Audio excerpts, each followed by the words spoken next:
Hey friends, before we dive into tonight's story, did you know that nearly 80% of the people who watch these videos aren't subscribed? If you're enjoying this kind of content, consider hitting the subscribe button. It really helps a lot, and it keeps these long stories going. Also, I'd love to hear from you. What time is it right now where you are, and which city are you listening from tonight? And if these stories help you sleep, feel free to tap the thanks button to support the channel. It truly means a lot. All right, let's get into it. It was just past midnight when the call came through. Unit 47911. Missing person report. Elderly male, vehicle abandoned on Riverbank Road at mile marker 14. Caller is Henderson. Reports he can't reach his father since sundown. I shut down my coffee cup, tucked it into the console, and flipped on the overhead lights. I'm Officer Jenna Morelli, badge 3127, Northwood County Sheriff's Office.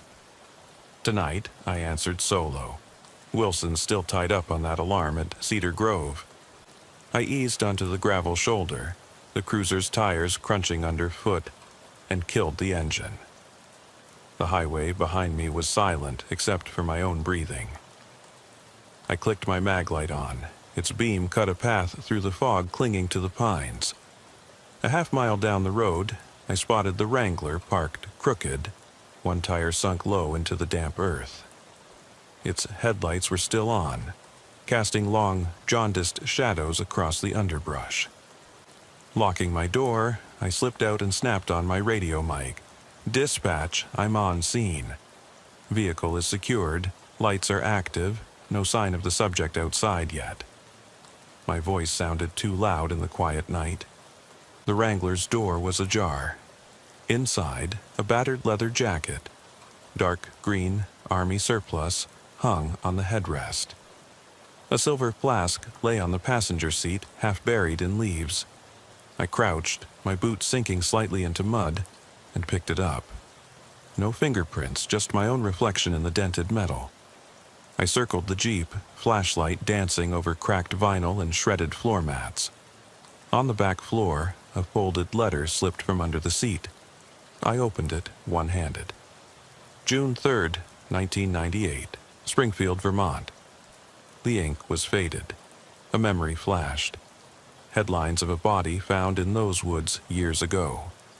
I snapped the letter closed, heart thumping. Henderson's voice crackled. Officer, Dad was headed to our cabin. He's 72. He can't hike more than a quarter mile before he starts coughing. I swallowed and pointed my light toward the tree line.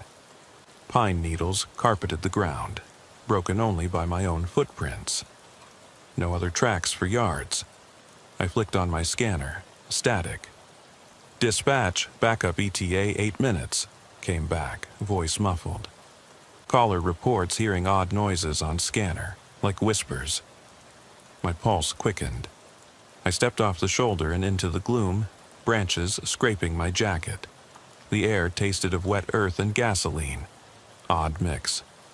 Ahead, I saw a cooler, half buried near a fallen birch. I crouched, radioing. Found a cooler, no sign of Henderson Sr. yet. My light lingered on its latch, no footprints around it. That smell, damp meat, or rotting leaves, couldn't tell. Deeper in, fog hugged the forest floor. I heard a soft groan, low and human. My heart rate climbed. "Sir?" I called, voice steady but firm. "If you can hear me, say something." Silence. Then a twig snapped. I whirled, beam slicing through dark. Nothing but trees. My breath hitched. Suddenly, the ground shifted beneath me. I almost stumbled over a hidden root.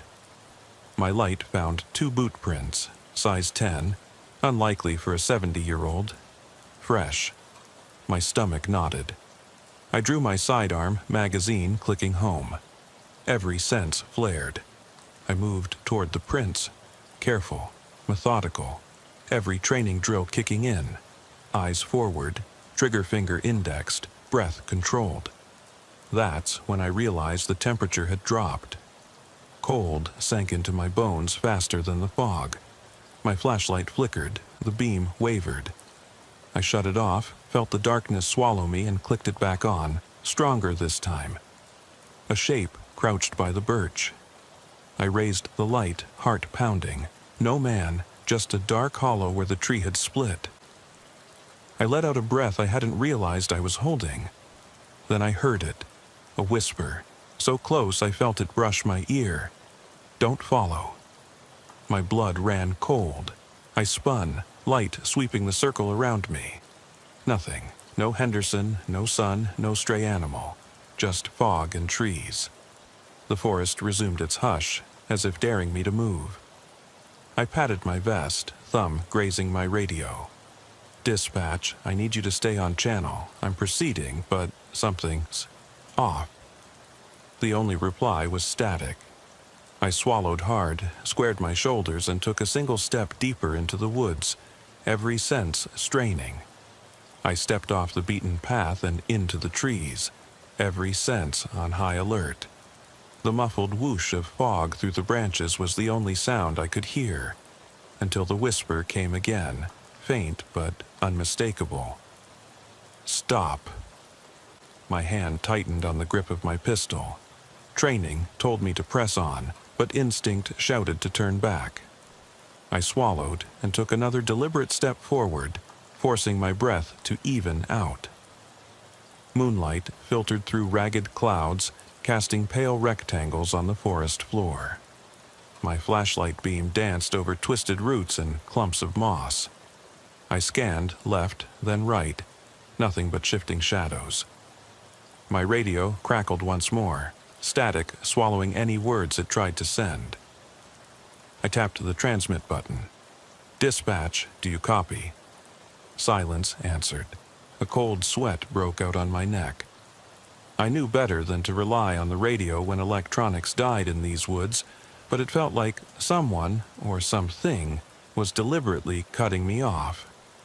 I pressed on, boots crunching on fallen pine cones. Each crunch sounded too loud, as if someone was listening.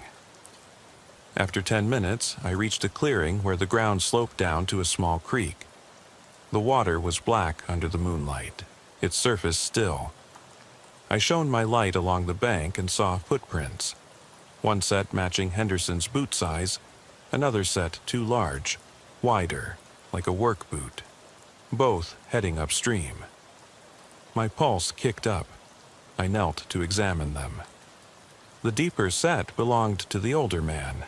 I could tell by the print depth. One hobbling slightly, as if favoring his left foot. The other step was firm and even. Someone had been with him.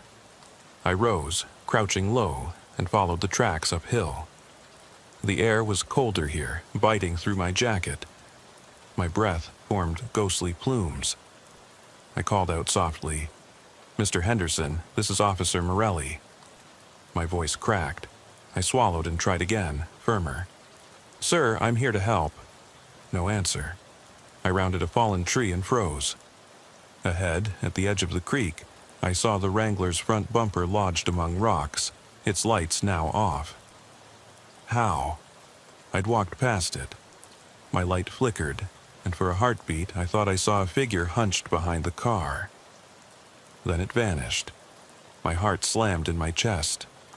I clicked off the light, waited for the night to close around me, then clicked it back on. Nothing. A branch cracked behind me. I spun, sweeping the beam into thick underbrush. Leaves rustled. I caught a glimpse of denim, a jacket sleeve disappearing uphill. Henderson! I sprinted after it, boots punching into soft ground. The whisper came again, louder. "Turn back." It sounded less like air moving and more like a voice right in my ear. My hand lifted to cover it, as if to block the sound. The path narrowed between two pines. I saw the older man's gray hair backlit by my light. Relief washed over me. I called, "Sir, hold up!" He didn't turn. I closed the distance carefully, rifle raised, ready to grab his arm. Just as I reached for him, he whipped around, eyes wide, the kind of wild panic I'd only read about. He took off through the trees. Instinct snapped in me and I chased, pushing branches aside, feet slipping on wet leaves. I followed his figure weaving through the trees until I burst into another clearing. The older man stood in the middle, chest heaving. His cane lay at his feet. He looked up at me, face pale. I holstered my weapon and knelt beside him, placing a steadying hand on his shoulder. He stared past me, shaking, still in flight mode. "Sir, we need to get you back to the road," I said, voice gentle but firm. He didn't respond. I glanced around. At the edge of the clearing, moonlight illuminated a series of handprints smeared across saplings. White, chalky prints, smeared downward as if someone had felt along the bark. I pointed toward them. "Do you know what those are?" The man's gaze followed, but he only swallowed, lips trembling. I steadied him under the arm and guided him toward the path. Every few steps he'd freeze and turn, eyes darting. I could almost feel his terror. I reminded him, "Sir, it's just us here, you're safe." But he didn't believe it. His knuckles were white around my coat. About 50 yards up, I saw my cruiser lights cutting through the trees, a promise of safety. Relief flooded me, and I tightened my grip on Henderson's elbow. But then I heard it. The radio crackle surged back to life, cutting through the quiet. Fragmented voices, overlapping. "Into the trees. Can't hold. Help." Static swallowed most words. I lifted the radio to my ear. My own voice echoed faintly. "Dispatch, come in," I said. But another voice cut through, low, urgent, demanding. It wasn't dispatch, it was too close. I spun, light swinging. Behind us, a dark shape moved just outside the tree line. I raised the beam, heart hammering. Nothing but the swirl of fog and branches. When I turned back, Henderson was gone. I whirled around, scanning the trees, adrenaline flooding me. "Sir?" I called, voice too loud. The forest swallowed the sound. My heart trapped in my throat, I ran back to where I'd left him standing. The grass was undisturbed, no sign he'd ever stood there. Panic hit me in waves. I whipped out my phone for light, but the screen stayed black. No signal. I slapped it against my hand and tried again, still dead. My belt had my flashlight, my radio, but no phone. I patted pockets frantically, only my badge and a pen. No Henderson, no tracks. The handprints on the trees had faded, as if they'd never been there. The whisper came once more, clearer. "You should have left." It wasn't near my ear this time. It was all around me. I sucked in air, trying to calm my shaking legs. I needed radio, backup. I lifted my radio mic, pressed the button. "Unit 47 to dispatch." Only static. Then a voice, low, distant, distorted. "Unit 47. It trailed off. My blood ran cold. I spun, light darting, nothing visible. But I felt it, eyes on me, lurking. Every instinct screamed to run, but training held me in place. I called out, voice raw, "Show yourself." Silence. Suddenly, something brushed my leg. I yelped, stumbled, and hit the ground. My flashlight flew from my hand, skittered across leaves. I crawled to grab it, heart pounding. Light back on, I scanned the ground. Only twigs and leaves. But the smell, acrid, metallic, wafted. Blood? I pressed my light under my nose. Nothing. Frustrated terror welled inside me. I scrambled back to my feet and sprinted toward the cruiser lights. Branches whipped my face, pulling at my jacket.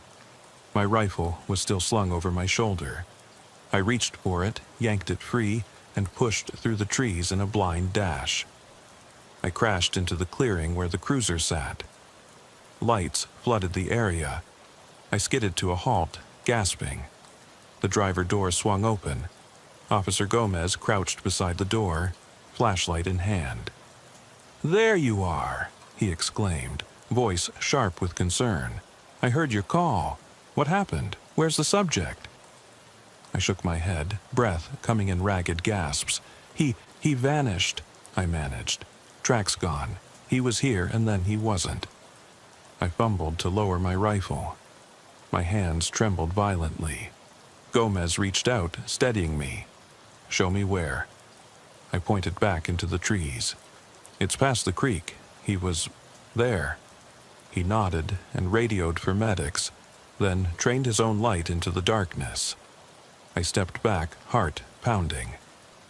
As the medics approached the scene, I watched the beam of their flashlights dance over empty ground. No sign of Henderson, no handprints, no footprints. Only the chill of night and the whispering wind. My mind raced. Had I imagined it? But I remembered the weight of his coat, the look in his eyes. I remembered that whisper and those handprints. Something out there wasn't human. But what? And where had Henderson gone? I forced my legs to move, following Gomez back down the path. My radio squawked with dispatch queries. My voice sounded distant as I gave my report. Deep down, I knew this wasn't over. Whatever I'd encountered out there was still watching, waiting. And as I reached the cruiser, I glanced back once more into the fog-shrouded trees. I swore I saw a figure, tall, distorted, standing just beyond the beam of the medic's light. Then it melted into the mist. I climbed into the passenger seat, chest tight. Gomez shut the door, and we drove back toward town in silence, headlights cutting through fog. I stared at the darkened forest as it receded in the mirror, whispering to myself, "Never go back alone." The next morning's light was a lie. Dawn crept through the station windows in pale gray strips, but I still felt the night's cold whisper tightening around my spine. The squad room smelled of stale coffee and paperwork, reports I knew I'd have to write before my shift ended. But I couldn't stop staring at the fading bruise on my wrist where Officer Gomez had grabbed me during the rescue. It throbbed every time I moved. Lieutenant Marshall approached my desk just after 0700, folding his arms and clearing his throat. "Morning, Morelli. I read your preliminary report. Good work extracting Henderson Sr. from the woods. You all right?" His tone was all business, but I saw the concern in his eyes. I straightened, forcing the badge on my chest to feel solid. "I'm fine, sir, just tired." He nodded, waiting. It was protocol to check on officers after a call involving an endangered civilian, but I knew he was uneasy about my missing subject clause. "The morning search team went back out to the area," he said. "Grid search, K9 units, drone support. Nothing but deer tracks. No sign of Henderson or that, whatever you saw." My throat tightened. "Understood. I'll head out there with you and the team at 0900. He tapped his pen on my report.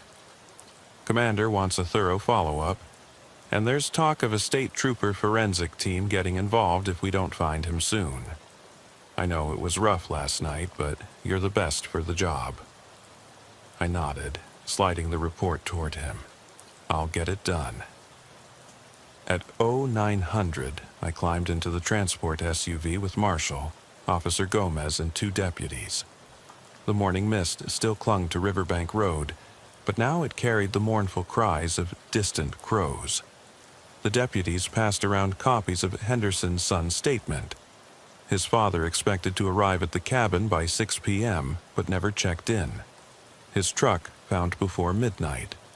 The cabin address was 80 yards off trail, deeper than we'd gone. We parked where the Wrangler had sat. The deputies mapped 8 search grids, zones we'd cover on foot. A drone buzzed overhead and relayed thermal images to a screen in the passenger seat. For a moment, I thought I saw Henderson's shape far upstream, just a pale outline. But the drone operator pointed out it was deer. A cold weight settled in my gut. we fanned out. I took grid C3 with Gomez at my side. Sunlight pierced the trees where my flashlight had failed, but it only revealed more damp undergrowth. My every step slipped on moss and fallen needles. My radio crackled as the K9 unit searched grid A2, no hits. The forensic team would have to dust for prints, but my gut said nothing would show. Something else was out here. By 1100, I'd logged 2 hours of grid walking without a trace. I followed a nameless deputy ripping brush to mark a small clearing. That was when I heard it. A soft, metallic click, like a safety on a gun. My heart seized. I flipped my radio open. Unit 47, do you copy? I heard a snap. Possible suspect movement. Silence, then static. I clicked again. Unit 47, copy?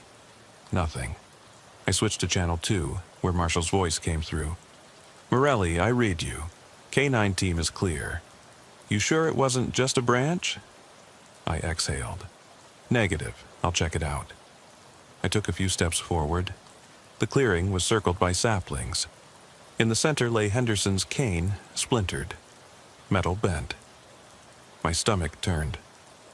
I lifted the flashlight from my belt. Its LED burned cold white, and scanned the ground. Footprints. One matching Henderson's gait, then oversized prints spiraling around in circles, like someone was playing a cruel game. I crouched, heart hammering, and ran my gloved finger along the deeper print. It smeared, wet, fresh moisture, maybe perspiration or worse. The deputy caught up and muttered, "Ma'am, are you okay?" I stood slowly. Not exactly. I pointed toward the prints. His rifle popped to attention, and we both followed the trail as it curved back toward heavy brush. He was here, I said aloud. But then it stopped. The prints dissolved into leaf litter. My chest tightened. K9 team wants to try again, the deputy said. They got wind of something back near the creek. I nodded and radioed Marshall for a shift in grid assignments.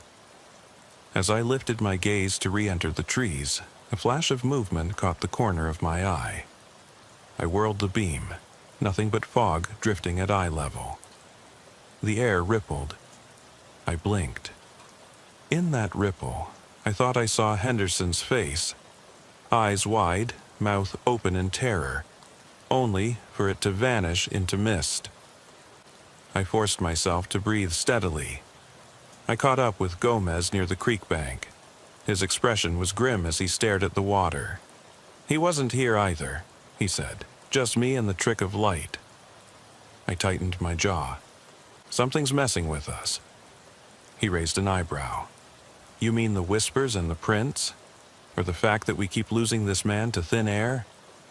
I didn't answer. I radioed for a break. The team assembled at the edge of the creek. We drank water, ate rations from our packs, but the emptiness haunted us. Not one of us voiced it, but I saw it. The fear that we'd find nothing.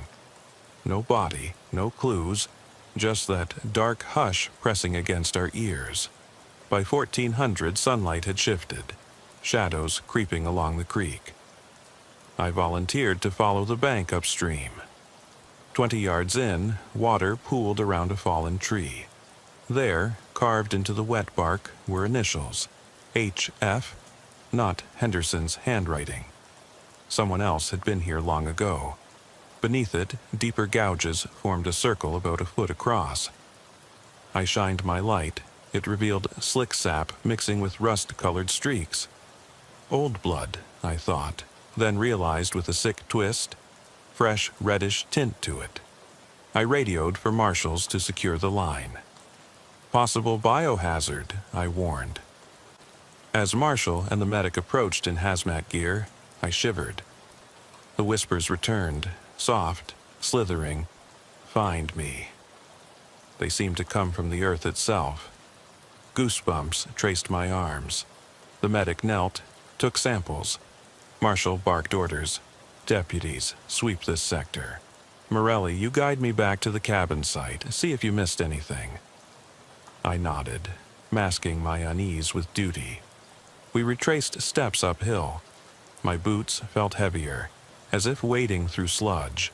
Every tree trunk bore markings, carved X's, fine scratches like someone tested the bark's resistance. In one cluster, 3 scratches formed a perfect triangle. My pulse spiked. I snapped photos with my phone. Thankfully, camera still worked. I felt compelled to document before someone tried to deny it. We reached the clearing where I'd last seen Henderson standing. The grass was trampled in a rough circle. Scorch marks dotted the earth, like foot-length embers had fallen and died. Heat still radiated faintly under my palm. "This place is contaminated," the medic said, eyes wide. "Get back." I backed up, mind racing. "Any sign of him?" I asked. She shook her head. "We'll cordon this area off till the state team arrives." That afternoon bled into evening. By shift's end, we had a perimeter, bio team scheduled, deputies holding back curious onlookers. I filed another report, pages of scratchings, blood, samples, echoing whispers. I stapled the pictures inside. My fingerprints tingled as I signed. Back at the station, the fluorescent lights felt harsher than the moon. My work area was piled with logs, Henderson file, canine unit logs, drone footage transcripts. My uniform reeked of wet earth.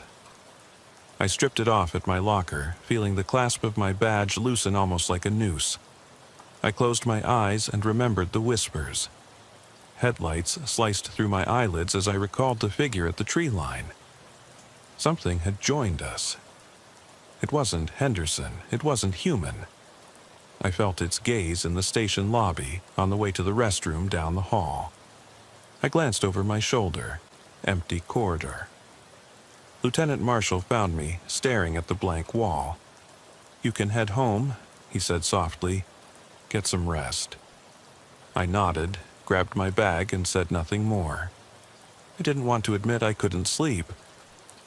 At home, silence was worse than my station.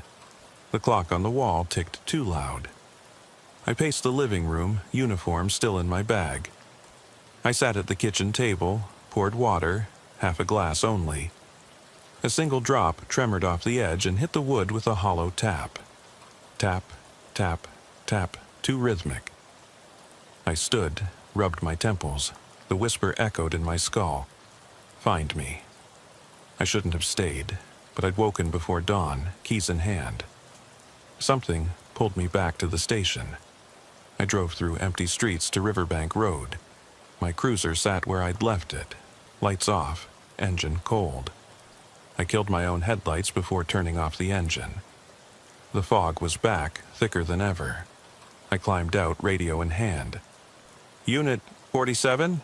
Anyone copy?" Static. I clicked to channel 2. "Marshall, all units secure for night." My own voice crackled back. "Copy." I pocketed the radio and followed my flashlight down the same gravel shoulder. My breath came in foggy puffs. I passed the Wrangler's spot, empty field now, no vehicle. The cabin path lay silent. Goosebumps raised on my arms. I placed a hand on a sapling, the same tree with HF carved in bark. My fingers traced the initials. Someone had been here with Henderson. Someone who didn't want him found. Or worse, someone who never left. I heard a low moan from upstream. Train ahead of my boot. I moved silently toward the creek. The water was mirror black. I swept the light along the bank. No footprints, no prints. Only that sap-stained carving, now glistening wet. I knelt and splashed water on it. The carving flushed red as if bleeding. I jerked back, heart hammering. I pressed my palm against the bark. It was warm, as if something just stepped away. A breeze rustled overhead, carrying a single word. "Follow." I obeyed. Deep into the woods I went, until the trees closed behind me and the moon vanished. My flashlight flickered. I heard branches shift, heavy footsteps circling. Every instinct screamed to run, but I couldn't muster the strength.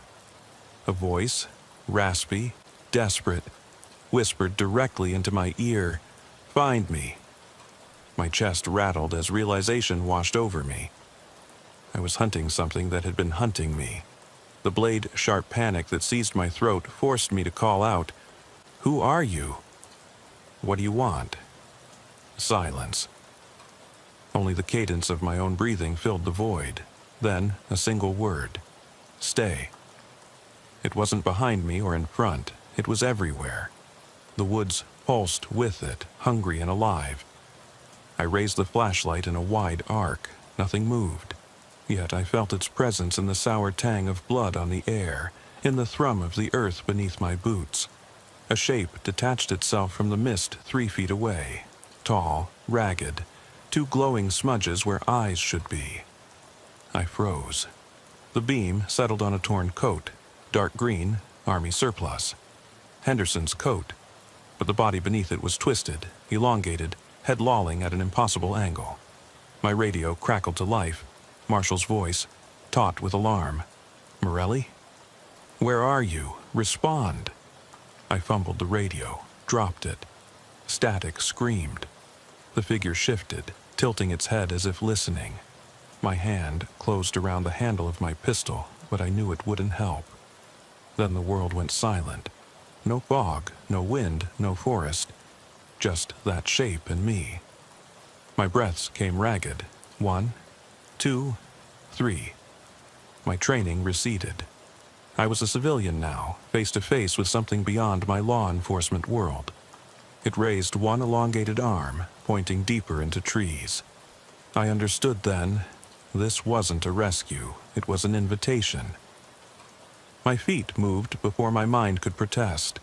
I stepped forward into darkness, following that twitch of a finger into the unknown. I followed that ragged finger deeper into the woods, boots sinking in soggy leaves, every breath coating my lungs in damp cold. The whisper had faded, but left its echo in my mind, urging me onward. My flashlight bobbed ahead, its beam slicing through rolling mist, illuminating warped tree trunks that leaned inward, as if watching me pass. I kept one hand on my holstered weapon, the other clutching the radio, though I knew its voice had been stolen last night. I moved with deliberate steps, each one crunching underfoot like a countdown. Branches snagged my jacket, snagged my thoughts. The forest felt alive, each limb a sensing nerve, reacting to my presence. I told myself I was trained for this, that I'd faced worse. But training had never whispered in my ear before. My pulse throbbed in my temples, matching the slap of my boots on ground. Shadows flickered at the edge of the light, shapes that slipped away when I committed to a glance. I called out Henderson's name once, twice, and the voice that answered was my own echo. A low wind rose, rattling dead leaves high overhead. I raised my light. Condensation dangled from branches like dripping teeth. The air pulsed, and I thought I heard distant voices, fragments of conversations I'd heard over the radio. Missing person, abandoned vehicle, find him. Then those voices melded into laughter, thin and brittle, as though the trees themselves mocked my search. My jaw clenched. This was no longer a rescue, it was a hunt, and I was its prey. The undergrowth gave way to a small clearing, ringed by gnarled birches. At its center lay a crumpled form in a torn green jacket, Henderson's jacket. Relief surged, but it drained as I realized the body beneath it was small, not elderly, the limbs too long and slender, the head lolling at an absurd angle. I froze. Beam fixed on the collar where a silver flask caught a glint. I knew that flask. I approached with cautious steps, each one loud in the silence. A moan escaped the figure as I drew near, its face turned toward me. Hollow eye sockets, skin stretched tight over bone, mouth frozen open as if in eternal scream. I staggered back, breath catching. "What the hell?" I whispered, voice hoarse. My radio slammed to life, crackling with static and garbled words. "Officer Morelli, stay, don't." The message cut off with a high-pitched squeal. My radio slipped from my grasp, thudding into leaf litter. I knelt to retrieve it and glimpsed movement behind me. A dozen pairs of glowing dots hovering among the trees, all fixed on me. I yanked the radio to my ear. "Dispatch! Send help now!" I shouted. The response was the whisper again, but this time it sounded desperate. "Join us." My skin prickled. I stumbled back, tripping over a root, and landed hard on my side. The radio flew from my hand. Its battery exploded in a tiny spark. Sparks hissed and died. Silence reclaimed the woods. Heart hammering, I hauled myself upright. The pale figures retreated into the trees, dissolving into mist. I tucked my service pistol out of instinct, though I knew it could not stop whatever lurked here. Adrenaline blurred my vision, and I pressed deeper into the forest, driven by a single thought: find Henderson. Find home. A twisted path opened before me, flanked by stones engraved with initials, each letter familiar: HF, JM, EL.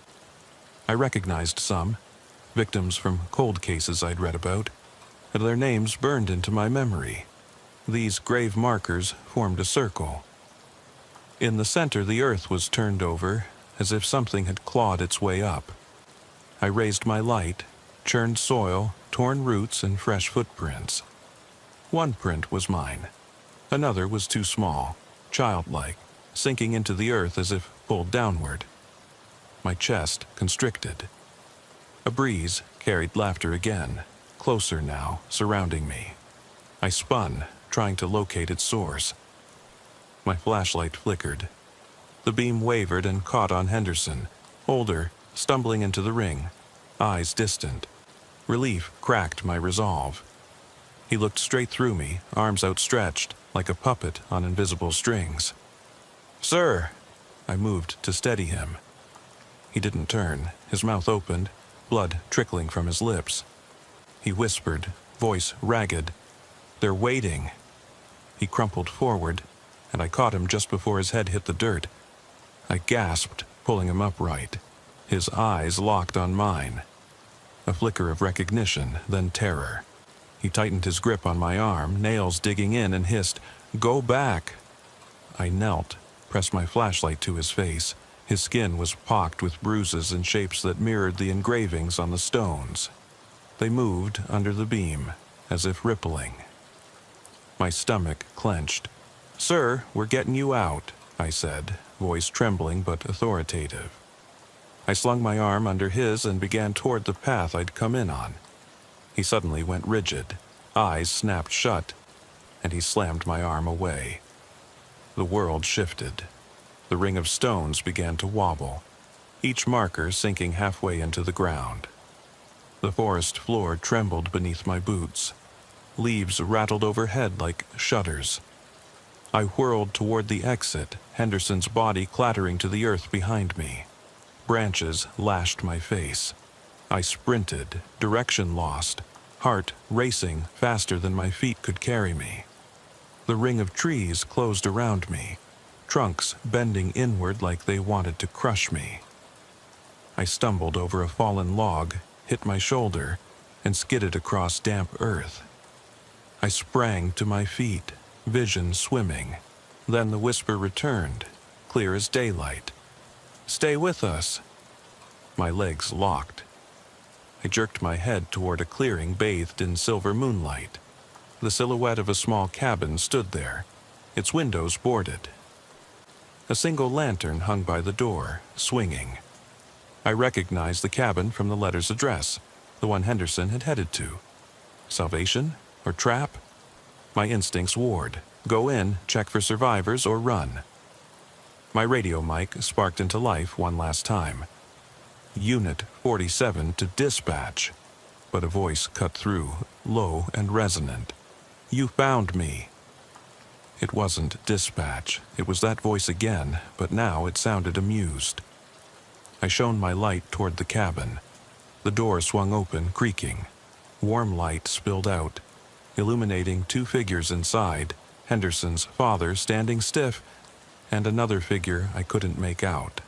I stepped forward, my mind screaming to stop.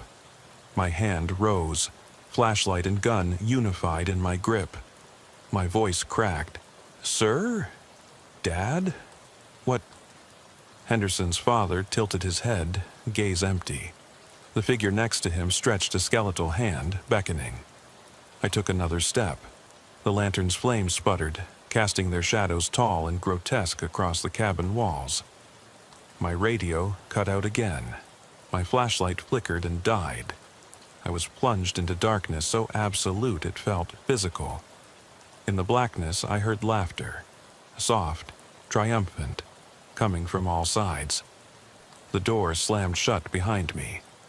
I fumbled for my weapon, fingers brushing wood. My heart pounded against my ribs. The cabin walls creaked. A voice whispered in my ear, so close I felt its breath. "Welcome home, Officer Morelli." I remember the chill pressing through the windshield as soon as dispatch patched me in.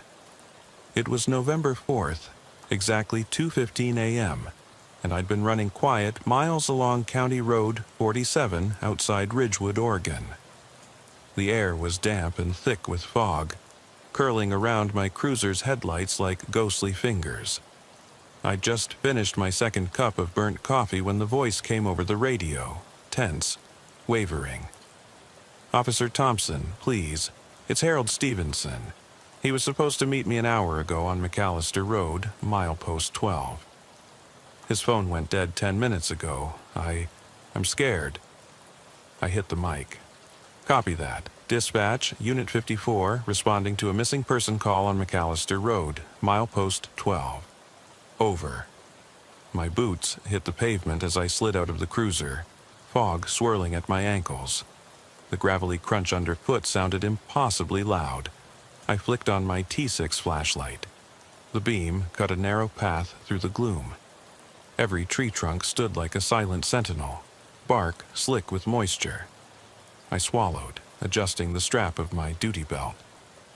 I should have called for backup, standard procedure for a solo search at this hour. But something in the caller's voice made me push that thought aside. I needed to see for myself. 20 minutes later, I rolled onto the side road. The GPS had guided me perfectly, but the world it revealed was half remembered from decades-old forestry maps. Pine needles covered the edges of the asphalt. Moss crept over perimeter signs. Ahead, I spotted the car. A gray Subaru sedan, hazard lights blinking in the mist. It sat angled off the road, two wheels on gravel, two sunk into soft earth. No one inside, no footprints or tire tracks beyond the one set that led into the trees. I killed the engine, the cruiser's silence immediately ringing in my ears. I grabbed my flashlight, moved forward with measured steps. The Subaru's driver door hung open. I knelt at the sill, peering at the console cluttered with a half-empty water bottle, a folded map, and a cracked cell phone screen. No sign of Harold. No clue why he'd abandoned his vehicle. I radioed dispatch. "Dispatch, Unit 54 at scene. No subject in vehicle. Beginning foot search. Over." My voice sounded steadier than I felt. I pocketed my radio and stepped into the underbrush. The fog hung thicker between the trunks glowing around my beam. Each breath came out in a white puff. I scanned left, right, each direction echoing with the sound of dripping water. Somewhere ahead, I heard distant rushing, creek water or wind through branches. I couldn't tell. After 10 yards, I found them. Footprints pressed deep into mud, leading toward a narrow service path. One set only, boots size 10, disappearing in a curve of shadows. I followed, heart thumping. My hand hovered near my taser. I never knew what I might find out here.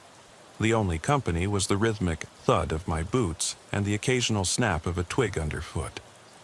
2 minutes in, the footprints ended at a fallen log. The path beyond was littered with broken branches, as if something large had pushed through. I swung my flashlight beam across the scene and spotted a familiar pack, gray nylon, frayed at the seams, resting against the log. Next to it lay a flashlight half buried in a shallow puddle, lens spiderwebbed. The words Harold Stevenson were embroidered on a small patch. I swallowed hard, unease crawling up my spine. I reached for the pack. My fingers brushed damp straps. I lifted it and felt the weight shift, empty. No tools, no water. I clicked my tongue, shaking my head. Why abandon it? Why leave everything behind? Questions flared as I spun to retrace my steps back to the car. That's when I heard it. A whisper so soft I thought the wind had spoken. "Officer." I froze, torch aimed at the darkness beyond. The fog wavered and the whisper came again. "Over here." My pulse accelerated. I called out, voice firm despite shaking. "Harold, is that you? Show yourself." Silence, then the whisper once more. Closer now, urgent. "Help." The beam caught movement, just a flicker between two pines. I took a step forward, leaves rustled. My brain screamed to back away, to call for backup, to flee the woods entirely. But I pressed on, flashlight swinging in a tight arc. The whisper stopped. Everything held its breath. I rounded a tree and saw a figure hunched beside the trail, half hidden. Relief and dread knocked at once. I shone the light full on him. Harold's wide eyes staring back, face pale as fog. He looked injured, but alive. I moved closer. "Harold, you okay? What happened?" My voice wavered. He raised a bloody hand, mouth cracked. He opened his lips, but no words came, just a rasping breath. I reached to help him up, but he collapsed, arms flailing. I braced him, scanning for wound, but there was no blood on his coat. Strange. I carried him a few feet to more level ground, checking his jacket pockets for phone, ID, anything. Nothing. His body was ice cold, and his skin glistened like damp stone. Then behind me, a soft crunch. I spun, shining the beam down the trail, empty. The fog swirled where footprints had vanished. The radio on my belt crackled once, static, then silence. I clicked it, pressed talk, no answer. Turning back, Harold was gone. The pack lay in the mud. My heart pounded so loud I could taste it. I called his name, louder this time. The woods swallowed it whole. Panic seeped into my chest. I dropped to my knees beside the log, brushing wet leaves aside. No sign of him. The pack's straps were torn, snagged on bark, like someone had yanked it free. I backed up, stomach twisting. The whisper returned, closer still. "Officer." I jerked around, beam sweeping. Nothing but trees. My confidence bled away, replaced by a raw fear I hadn't felt since the academy. I forced myself to rise, mind racing. I needed to get back to my cruiser, get eyes on McAllister Road, call for help. Every instinct shouted to run, but I couldn't leave without Harold. I retrieved my flashlight, secured the pack under one arm, and sprinted toward the Subaru. Branches whipped my face. Mud splattered my uniform. My radio clicked dead. As I broke through the tree line, I spotted the Subaru's brake lights flicker, though I knew I hadn't touched the switch. My chest tightened.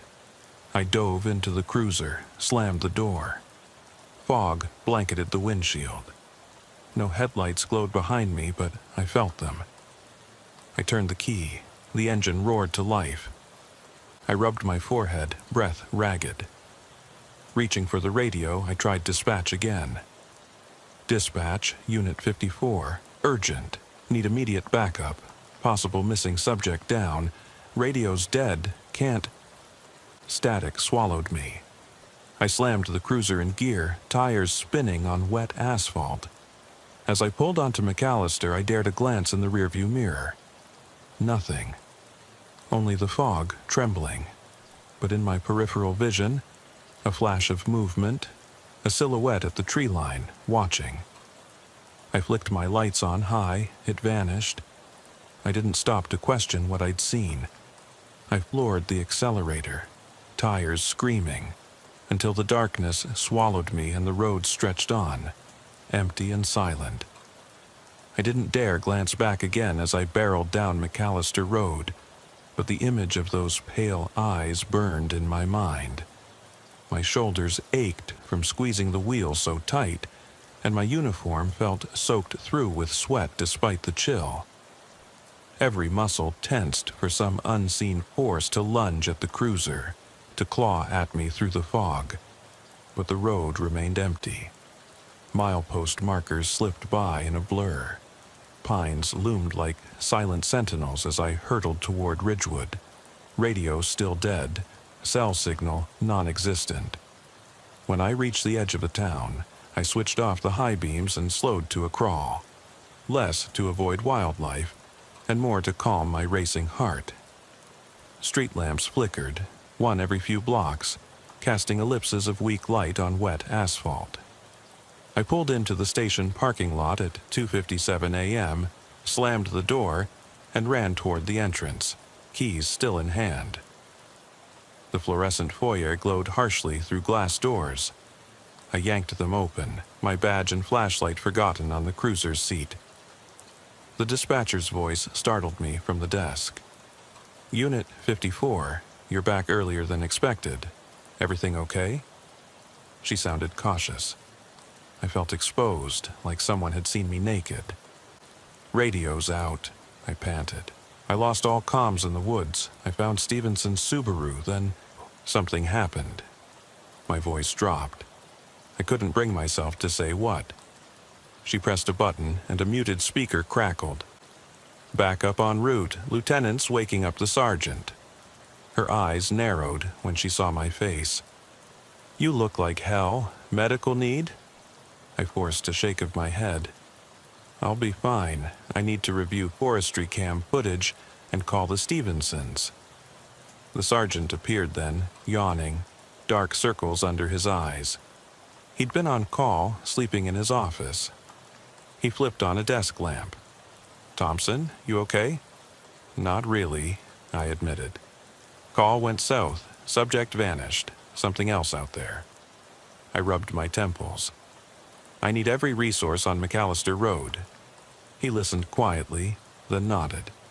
"I'll assign patrol car 22 to grid search. You sit tight, get warmed up, and come brief me in 10. His tone was matter-of-fact. He'd seen missing person calls turn strange before, but nothing quite like this. I retreated to the evidence room where the old desktop monitored forestry cameras. 4 live feeds, roads branching off the highway, grainy black and white stills updating every 15 seconds. I thumbed through timestamps around 2:20 a.m. One camera on the fallen bridge showed the Subaru rolling into frame at 2:22 a.m., lights on. At 2:25, lights went dark. At 2:27, 2 lights, mine and the Subaru's, passed under the overhang, then nothing. No sign of a figure, no movement, just blank road. I rewound again, slower, frame by frame. At exactly 2:28, a faint shape crossed in front of my beam, a dark blur, too quick to identify. I paused, fingers trembling. The shape flickered, then gone. My breath caught. I played that segment 3 more times. Same thing. A shadow, stepping into the flash, then pulling back. I checked the camera on the side path, but its angle was too high. I couldn't see the exact spot where I'd found Harold's pack. I adjusted settings, brightness, contrast, hoping to locate footprints or a second figure. A pause of static on the monitor, then the path stretched empty. A knot tightened in my gut. I closed my eyes, pressed a hand to the screen, "Tell me what you want me to see," I whispered. Nothing answered. A knock at the door jolted me. Car 22's crew, Officer Ortiz and Deputy Caldwell, stepped in, flashlights, rifles slung. They looked ready for an ambush. I filled them in: car, pack, footprints, vanished subject. Ortiz frowned. "You sure you didn't chase him off?" "I was following him," I said flatly. Then the radio died. When I looked back, nothing. Not a soul. Caldwell shrugged on his leather gloves. "All right, let's grit it. We'll park cruisers at intersections and fan out." He led the way. By 3:45 a.m., we were back on McAllister, boots crunching over gravel. Caldwell stayed on the blacktop. Ortiz and I took odd-numbered sections of the shoulder, walking the muddy verge. Each step sent droplets flying, and every twig snapped louder than gunfire. My mind replayed the whisper, "Help," like a taunt. We covered 3 miles without finding footprints beyond the initial set. Ortiz radioed our locations. Nothing. No pack, no cell phone, no body, not even a dropped glove. My confidence frayed. "We should call it," Ortiz said low. "Nothing out here but logs and deer."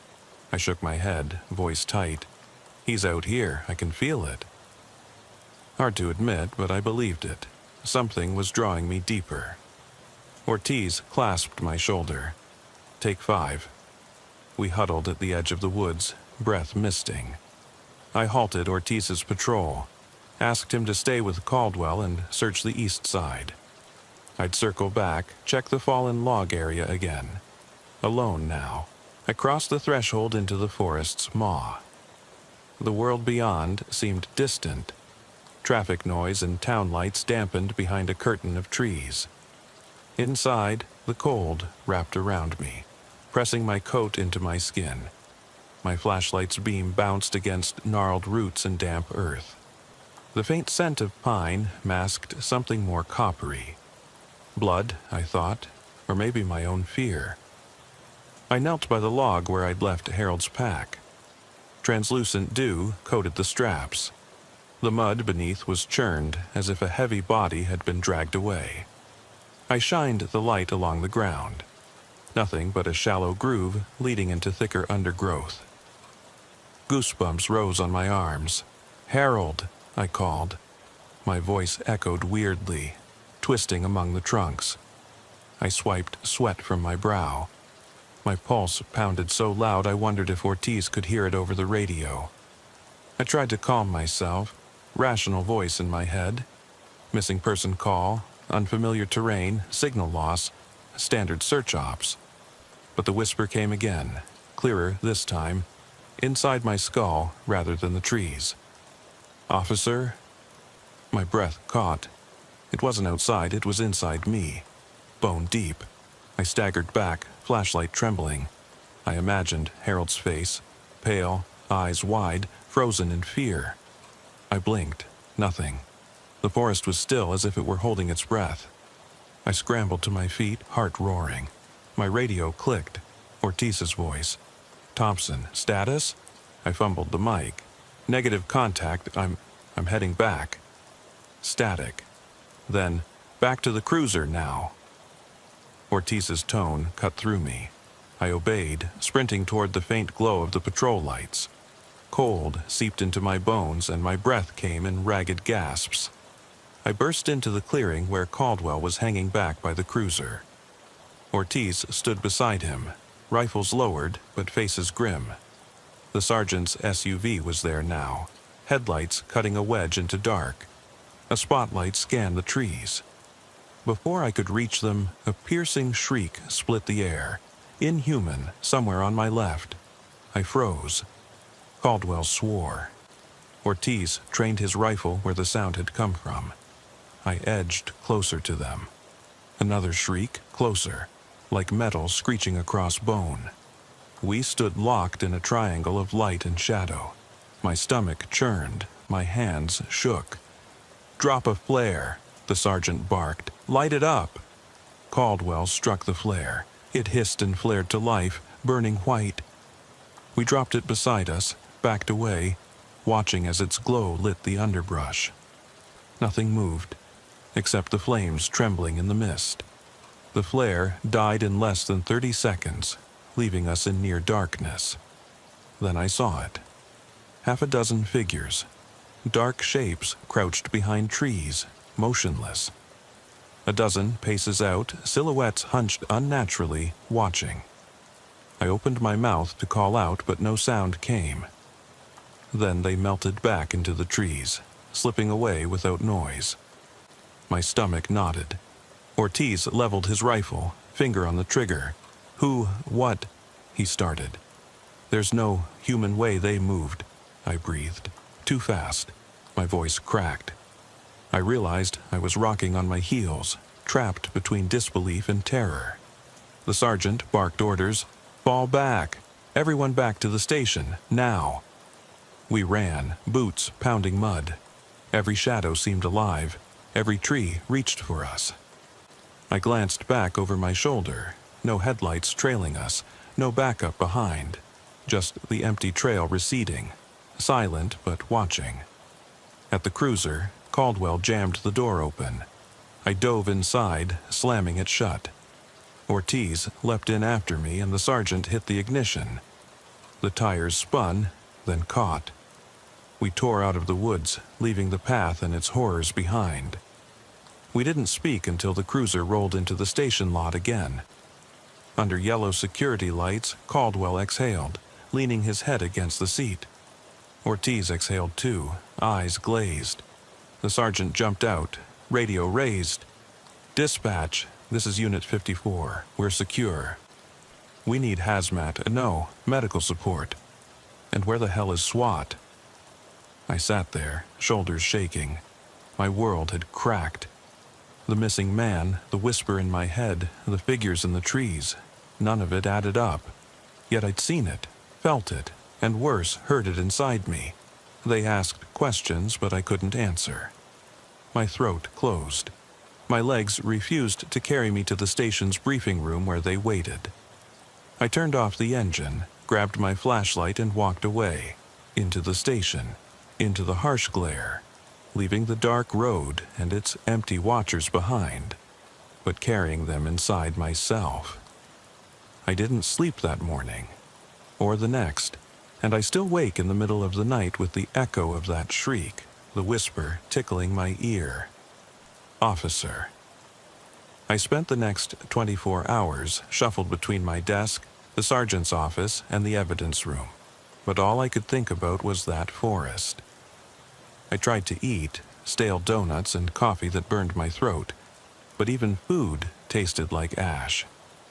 I tried to sleep in my bunk at the station, but every time I closed my eyes I saw those silhouettes crouched behind the trees, heard the inhuman shriek echoing in my skull, and felt that whisper again, soft as breath in my ear. Officer. Around midday, I forced myself to shower and change into a fresh uniform. The fabric felt strange, too crisp, too clean. I pinned my badge on and caught my reflection. Pale face, haunted eyes, dark circles so deep they looked bruised.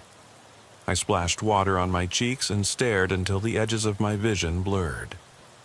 Then I told myself to move on. File the report, brief the lieutenant, let something else command my attention. Lieutenant Ramos called me into his narrow office at 2 p.m. He closed the door behind me and slid a folder across his desk.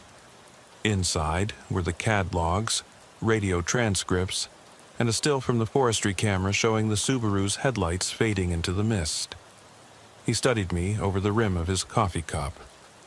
Thompson, he said quietly, SWAT and search teams found nothing. Forestry logged no traffic that night. Cell providers have no ping on Stevenson's phone. You got anything?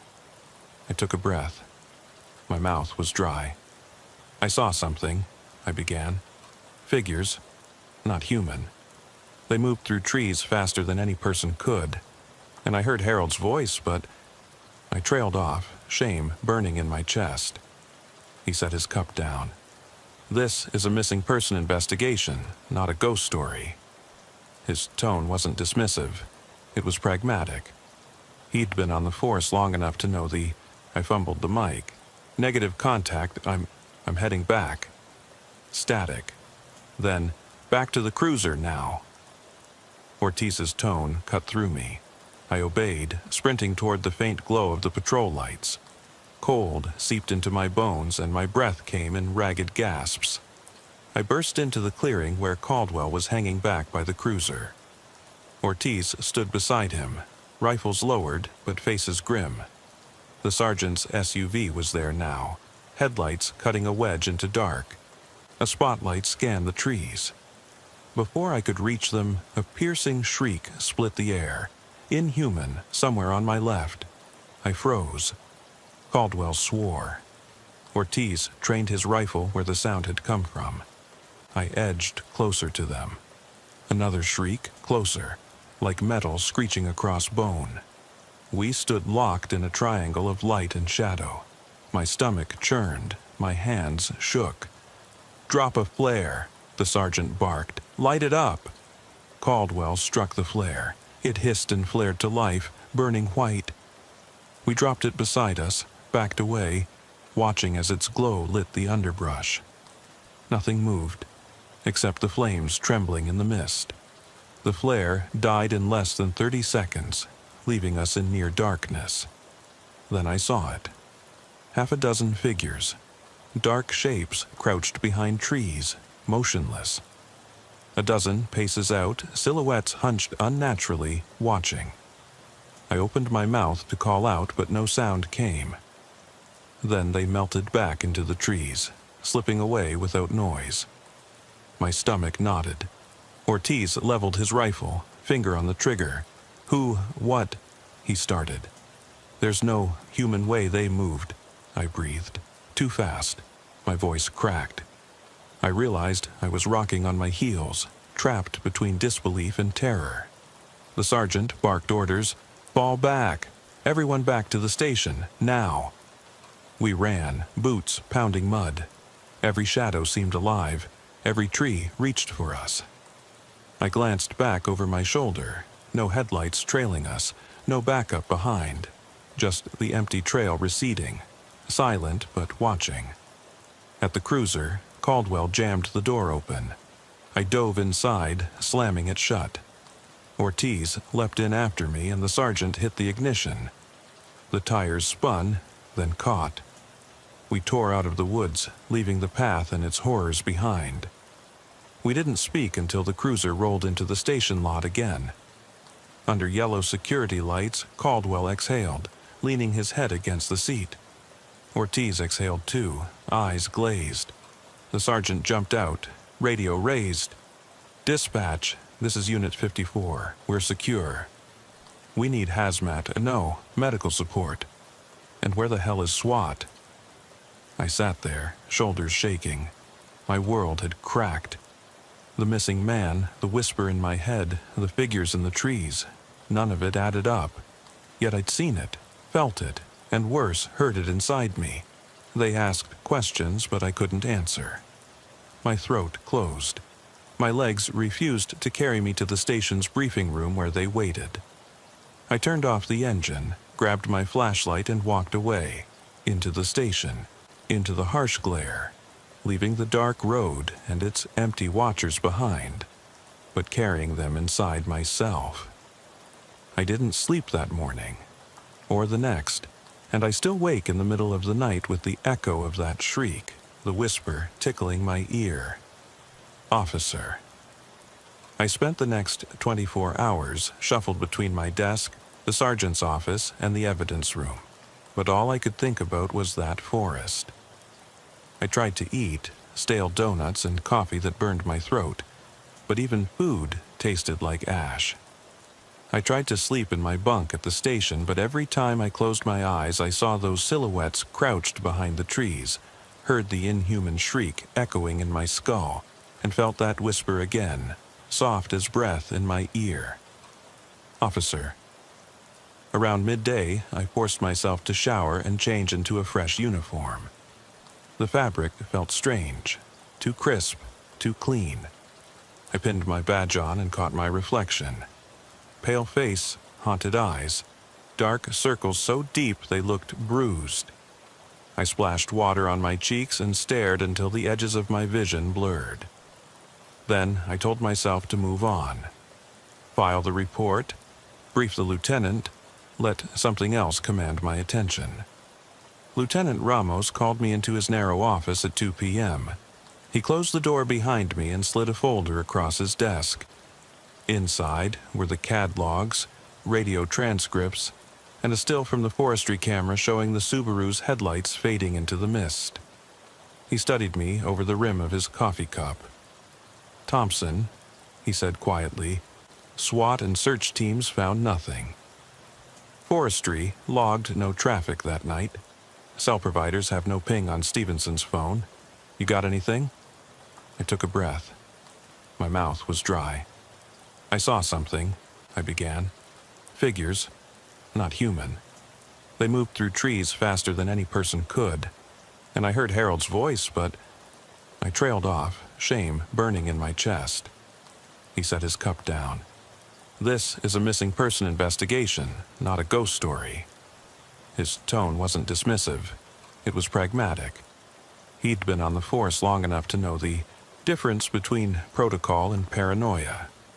"I'm assigning 2 detectives to interview the family again, check local hospitals, morgues. You'll support. Anything else is out of scope." I nodded. "Yes, sir." I spent the afternoon drafting memos, filling evidence tags for the flashlight and pack, and emailing State Patrol to see if they'd logged any activity on McAllister Road. My radio chirped to life only once, another call about a jaywalking miner downtown. The contrast between that mundane request and what I'd lived through felt jarring. I almost abandoned the file on my desk and sprinted back to the forest, but I didn't. I sat, staring at my keyboard, until hours passed and the sun sank low. At 7:30 p.m., I returned to my cruiser for the first time since that night. The station lot was empty. The lot lights buzzed overhead.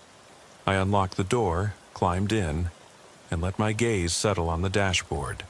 The faded county sticker, the name Thompson etched on the door panel. The abandoned Subaru had vanished from CCTV, but this car, in its dull gray paint and worn seats, still anchored me to that moment. I turned the key. The engine throbbed.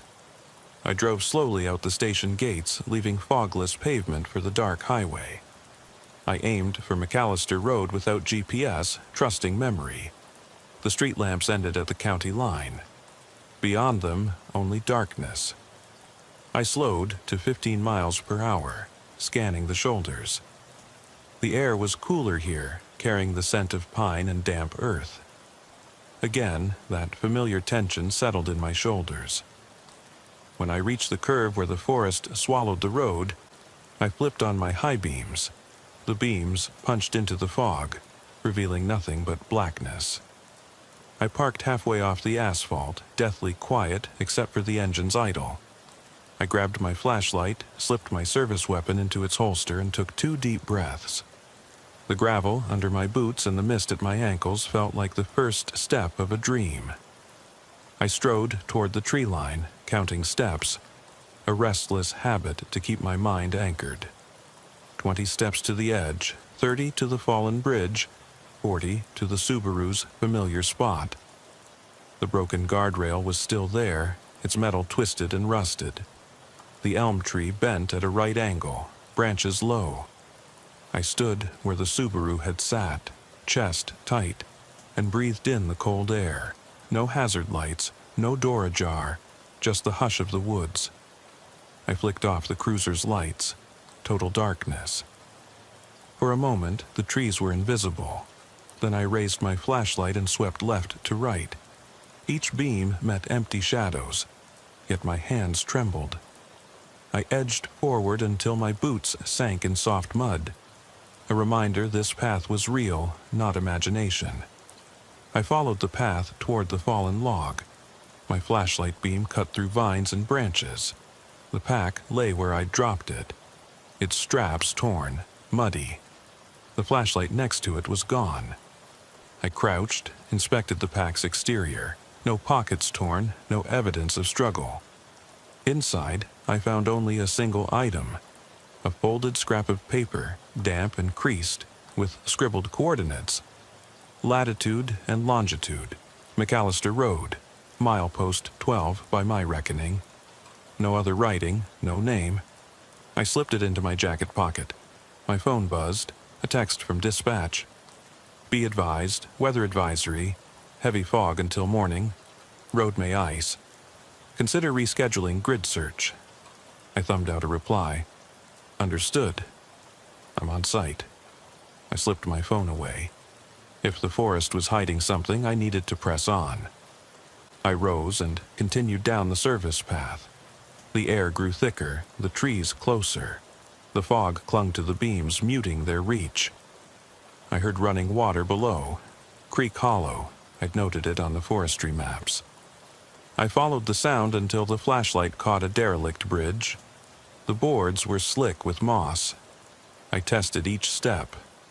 Not safe for two at a time. But I needed to cross. Halfway across, the wood groaned.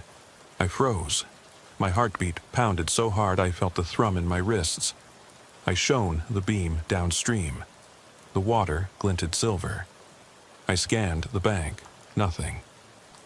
When I raised my gaze back to the bridge, the last slat cracked under my weight. I jumped to the edge, stumbling, heart lodged in my throat.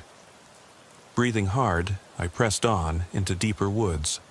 The path steepened, rocks and roots twisted like bones. My flashlight flickered. I patted it. The beam steadied. Then it died. Pitch black, my chest seized. I hit the switch frantically, click, click, nothing. I smacked the side.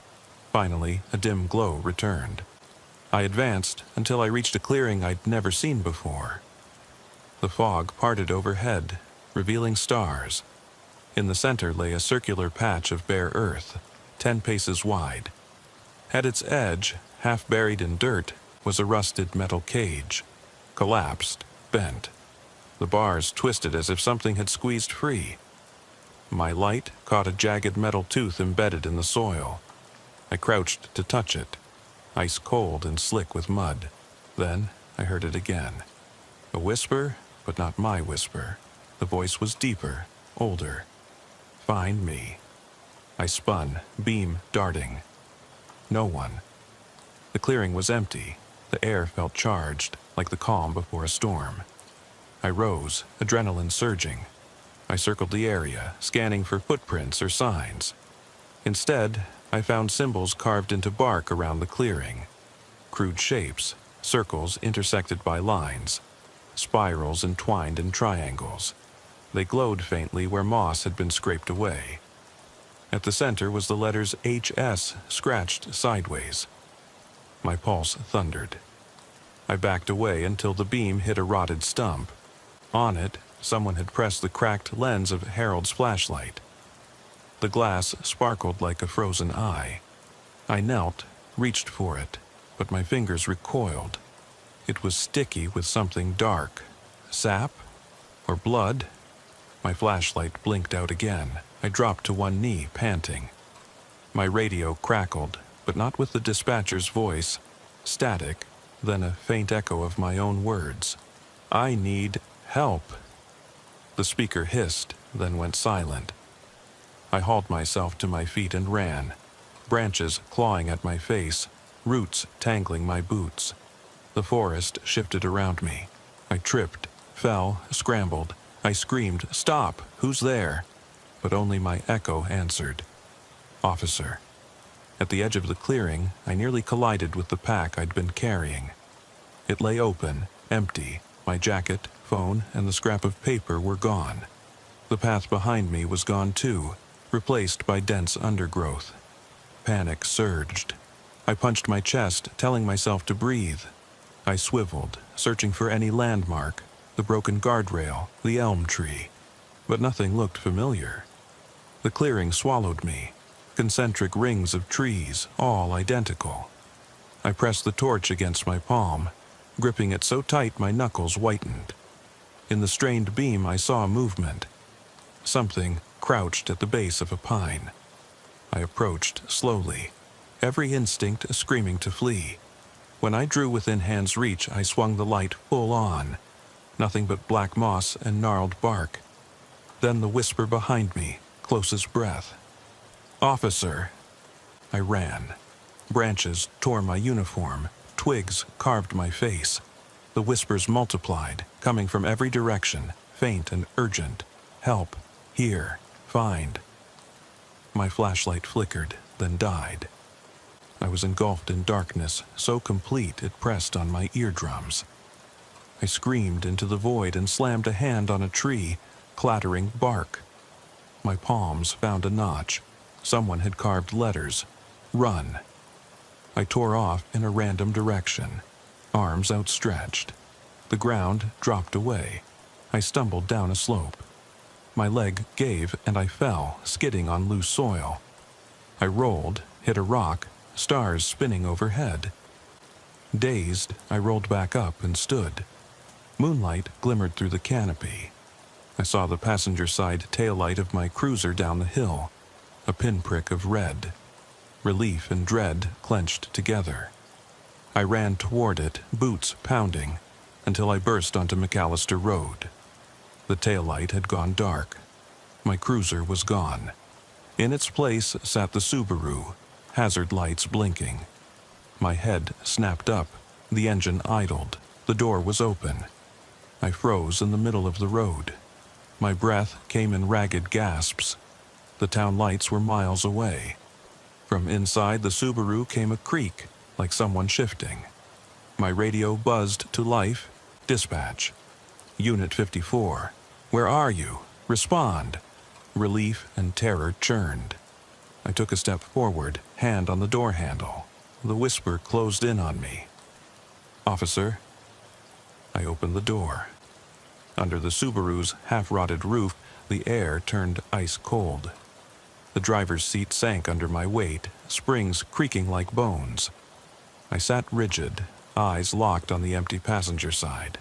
No Harold, no corpse, nothing alive. My hand hovered over the door handle, knuckles white, pistol clenched tight in the other. A single beam of moonlight cut through the windshield, striking the dashboard where the dash-com light blinked red. I reached forward, thumb trembling, and shut off the recorder. In that instant, the car grew impossibly still. No engine hum, no distant sirens, just the faint drip of condensation off the windows. I tried the radio again, static, and then a voice so low I thought it was the Subaru itself. "Officer Thompson." My stomach seized. I pressed the PTT button. "Dispatch." My voice cracked. "Unit 54. Do you copy?" No reply, only the echo of my own plea. Behind me, the headrest shuddered. I spun. Two faces stared back at me, pressed against the rear window. Pale, glossy-eyed, mouths stretched wide in silent screams. Their hair drooped like wet rope.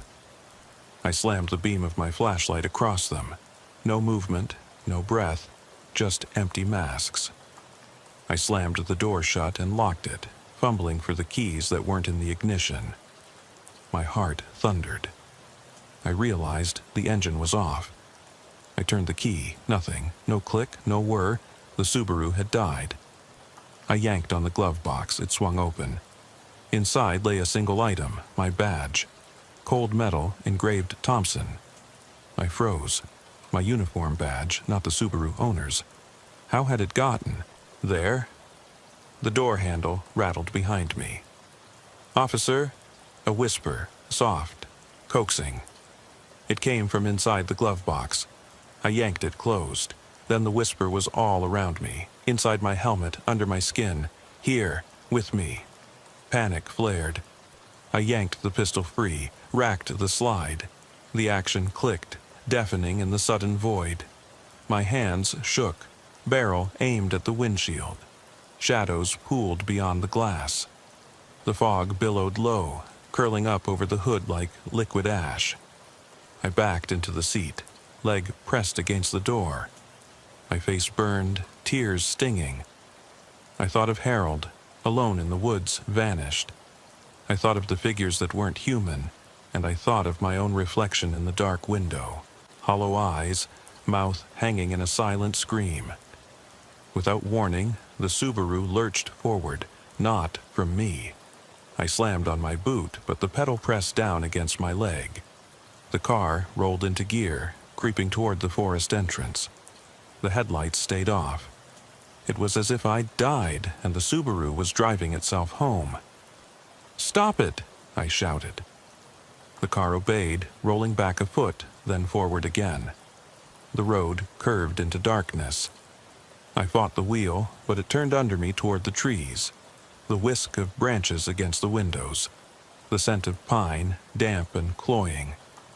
I yanked the pistol up, arms shaking. I aimed at the windshield. Enough! A single shot rang in the empty cabin. The bullet shattered the glass, tiny cracks snaking outward. Cold shards rained over me, but I swallowed the pain. I fired again. Bullet pierced the dashboard, lodged in the glove box.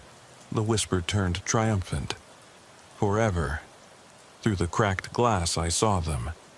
Figures gliding at the forest's edge, stepping from tree to tree in perfect silence. One reached out, branch-like arm extended. The Subaru's engine stuttered, then died. The car rolled to a halt at the forest entrance. The door, unlocked, popped open by unseen hands. I slid out onto slick pavement, pistol raised. Mud sucked at my boots. The fog thinned enough to reveal the tree line. Shadowy shapes waiting. A whisper curled around my ear, colder than death. "Find me." I took a step toward the trees. The figures melted back into darkness, beckoning. My breath fogged in front of me. My radio crackled one final time. "Unit 54. We have you on thermal. Come in." It cut off. I holstered my weapon and stepped into the fog. The night swallowed me whole. My last thought echoed through empty bones. Maybe I'm already lost. My boot heels sank into wet moss before I realized I'd stepped off solid ground. The fog swallowed me whole, folding light into itself until nothing existed beyond the beam of my dying flashlight. Behind me, the Subaru's open door glowed like a beacon, but I felt its pull as a trap rather than salvation. The whisper slithered along my spine. "Find me." And I realized it came not from outside, but from the hollow space behind my eyes.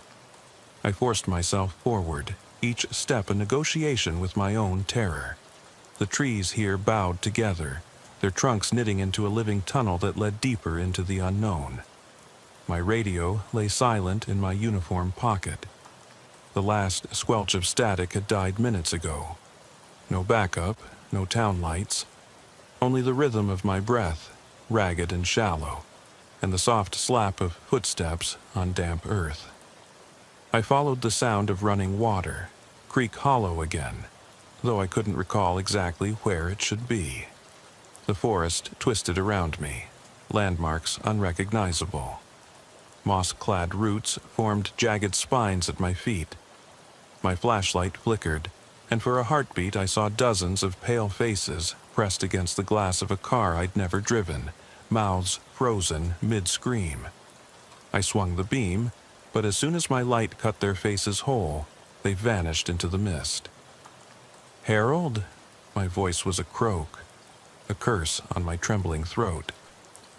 I stumbled, nearly colliding with a gnarled branch that arched like a hook. The whisper found me again, insistent. "Help me." No longer his voice, but a chorus. The voices of every missing person I'd ever logged on my desk. The static in my mind crackled like a siren. I kept walking, drawn by some impossible magnetism. The soil beneath turned to slick clay, threatening to suck me in. Then the path opened onto a clearing I recognized from that first night. The half-buried log, the circle of bare earth where the symbols were carved. but tonight the runes glowed with an inner light, phosphorescent and pulsing. The symbols spun like gears in a clock, and I felt my heartbeat jerk in time with them. In the center lay something new, a single shoe, worn leather cracked and caked with dirt.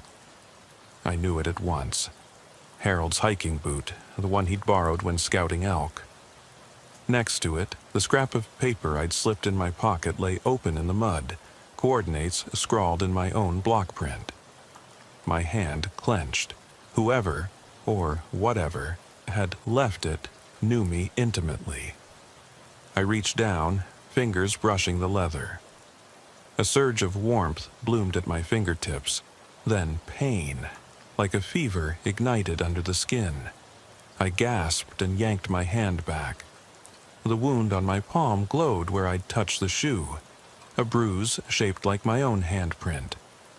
I tasted iron in my mouth.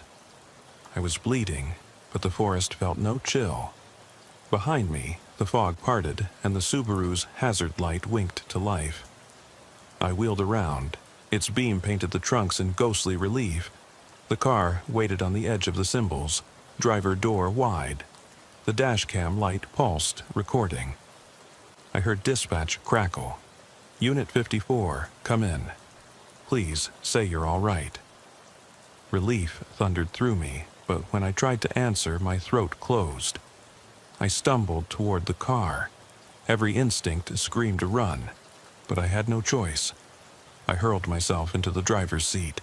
The door spooned closed behind me, slamming like fate. My fingers found the ignition. Miracle, it turned. The engine growled, steady and real. I exhaled, tears pricking my eyes. I glanced in the rearview mirror. The back seat was empty. Confusion crashed into fear. My wound throbbed. The symbols outside glowed brighter, as if the forest had leaned in for one last look.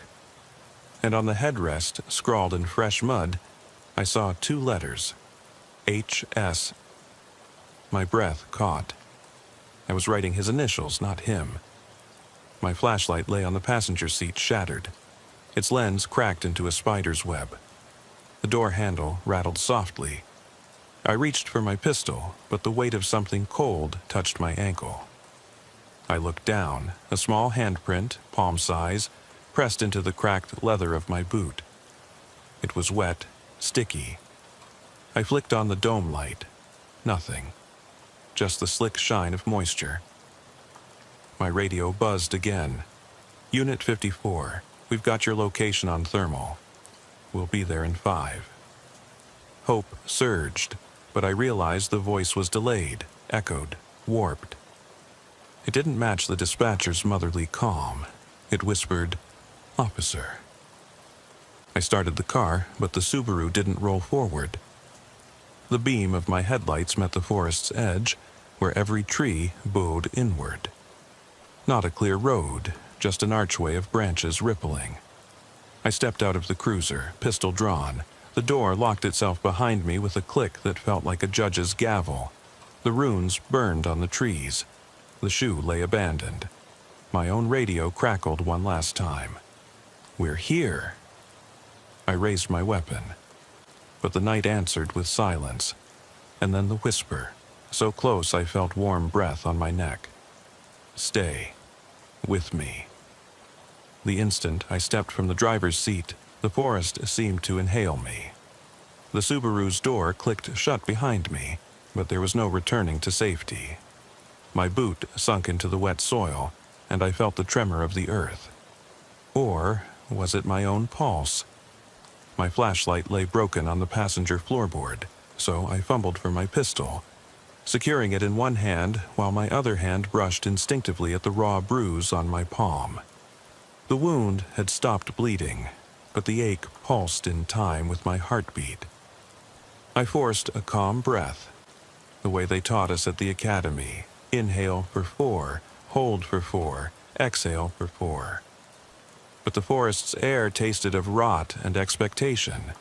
The glowing symbols on the tree trunks, rings and spirals carved deep where the bark had been scraped away, seemed to flicker in the Subaru's headlights, shifting positions when I blinked. I keyed my radio. "Dispatch, this is Unit 54. My voice cut off as static swallowed the transmission.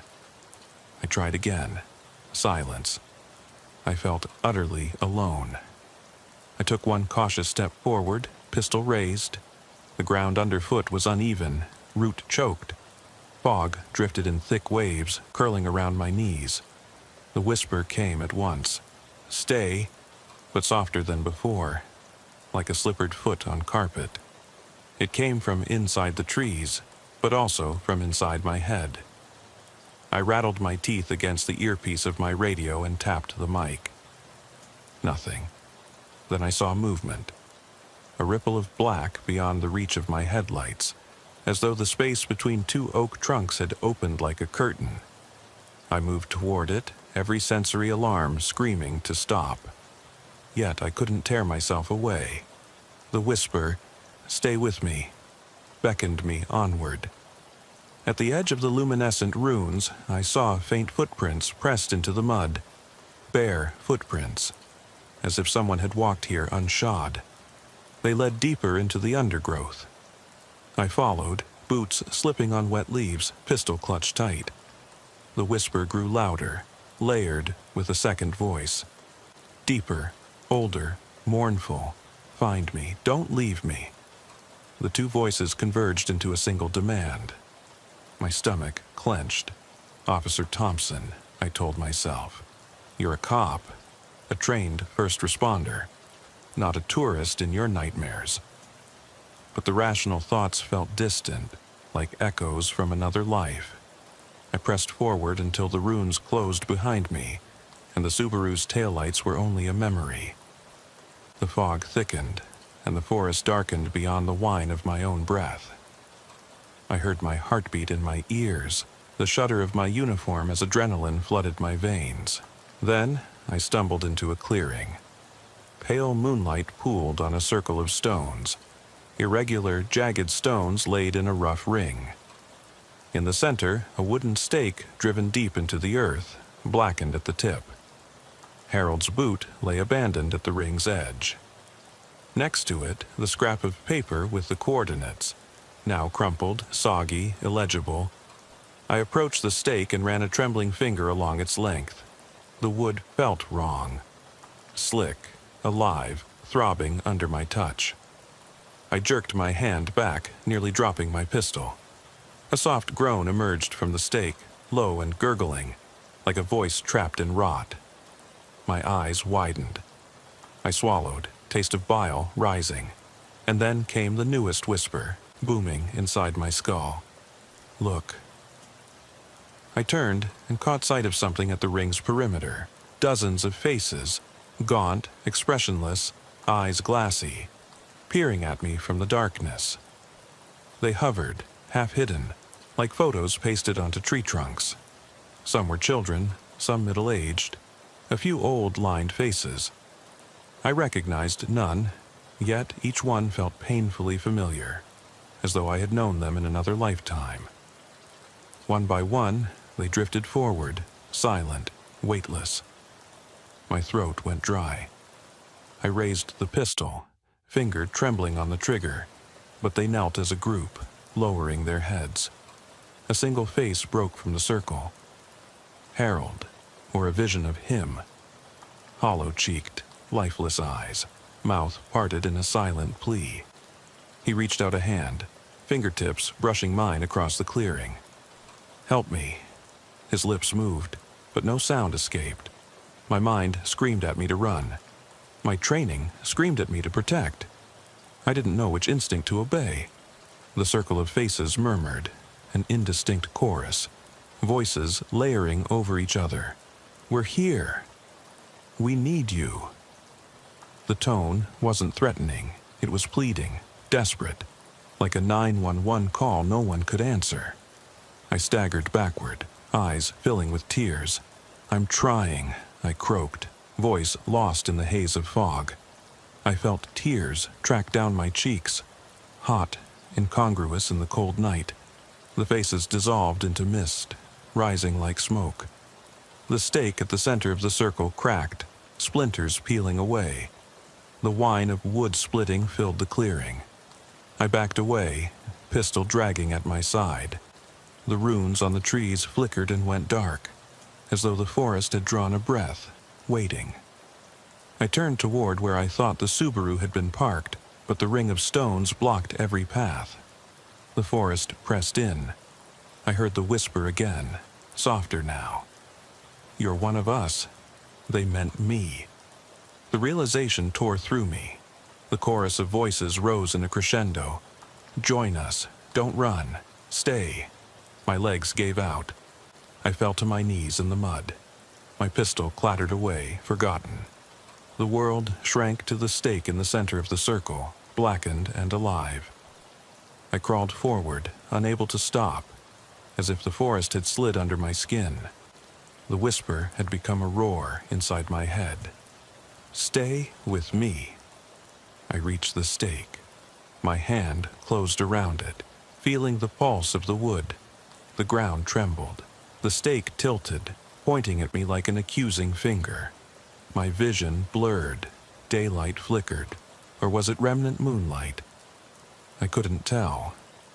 The stake shuddered under my grip, then uprooted itself, splintered roots tearing free of the earth. I looked up into the silent trees. The runes blazed blue-white for an instant, illuminating every carved symbol until they all burned at once. Then the light collapsed inward, and all I saw was darkness. When I opened my eyes again, I was alone. No stake, no faces, no stones, just a stretch of muddied undergrowth. The forest had swallowed its own tracks. My uniform was torn, soaked through. I checked my hands. No bruise on my palm, no blood. My pistol was gone. I patted my pockets, empty but for the scrap of paper. I unfolded it. The coordinates had changed. They pointed somewhere deeper. My radio crackled with static again. "Unit 54, respond." I pressed the mic, but no words came. The forest held me on every side, alive and waiting. The clearing was gone. In its place, only wood and fog and the promise of something still alive, still calling. I took a breath that tasted of moss and regret. I stood. The whisper lingered at my shoulder. "Stay."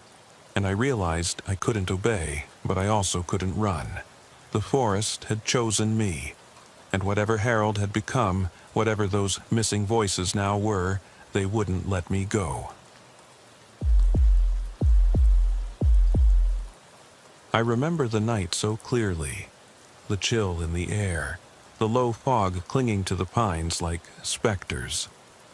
I eased our Ford Explorer onto the gravel turnout, my spotlight cutting through the mist in a wavering beam. Dispatch had pinged Amber Dawson's monitor location here, just off County Road 47. My partner, Lopez, checked his cuffs and gear with practiced moves. We knew this stop might be routine, just a welfare check on a tether violation. But something in the silence felt off before we even knocked. We climbed the creaking porch steps and Lopez rapped sharply on the front door. My hand hovered near my flashlight, ready, eyes scanning the yard shadows. Inside, boards groaned. A soft thud, then more scraping, like someone dragging their feet against the wood. Lopez knocked again. No voice answered, only the hush of the house as if it held its breath. When the door swung open, it revealed a narrow entryway lit by a single, bare bulb that cast long fingers of shadow across peeling wallpaper. A woman stood in the doorway, mid-40s, threadbare floral dress, hair tangled like gray ropes. Her gaze snapped to me, even though she couldn't see me from that angle. I stood off to the side, flashlight at my side, heart rate steady but mind alert.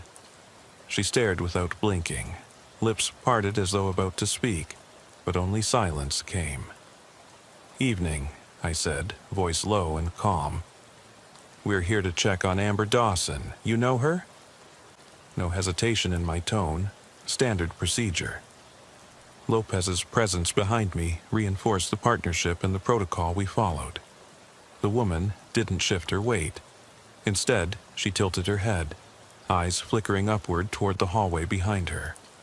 "Amber, she's here," she said finally, voice raspy, words dragging. She stepped back, clearing the threshold, then dropped to her hands and knees and crawled inside, calling Amber in a sing-song whisper. I exchanged a look with Lopez, not standard, but the tether alert had to be checked. I ducked past her into the hallway. It smelled of damp pine and mildew, with a faint chemical undertone. My flashlight beam landed on scuffed hardwood floors. Dust settled in corners. The only light came from that one bulb at the top of the stairs. No TV hum, no radio. Felt like the power line outside was the only thing keeping the light on. Lopez followed, and I closed the door behind us. We moved down the hall, the woman's crawling shuffle behind us, a soft scrape that never seemed to slow. Each room we passed was empty. A guest bedroom with a rusted iron bed frame, a dresser knocked sideways, a cracked mirror reflecting my flashlight beam back at me. No sign of Amber, no footprints aside from our own, no personal effects scattered around, just that eerie quiet. At the bottom of the stairs, the woman paused. Her face was pale under the bulb's glow, eyes distant. She continued to whisper, "Amber," in a low chant, lips barely moving. I felt a prickling along my spine. Mental health calls often brought confusion, but this felt different, like the house itself was watching. We climbed the steps slowly. The carpet underfoot was threadbare, stained dark. The walls seemed to narrow as we ascended, and my radio crackled once with static before going silent. Lopez tapped his mic. Nothing. We shared a nod, knowing to proceed carefully. Above us, footsteps echoed, yet none of us moved. At the landing, 3 doors waited. The first swung open easily, revealing a child's room frozen in time. Toy truck on the floor, wallpaper of faded cartoon characters peeling in strips. No Amber. The second door was sealed.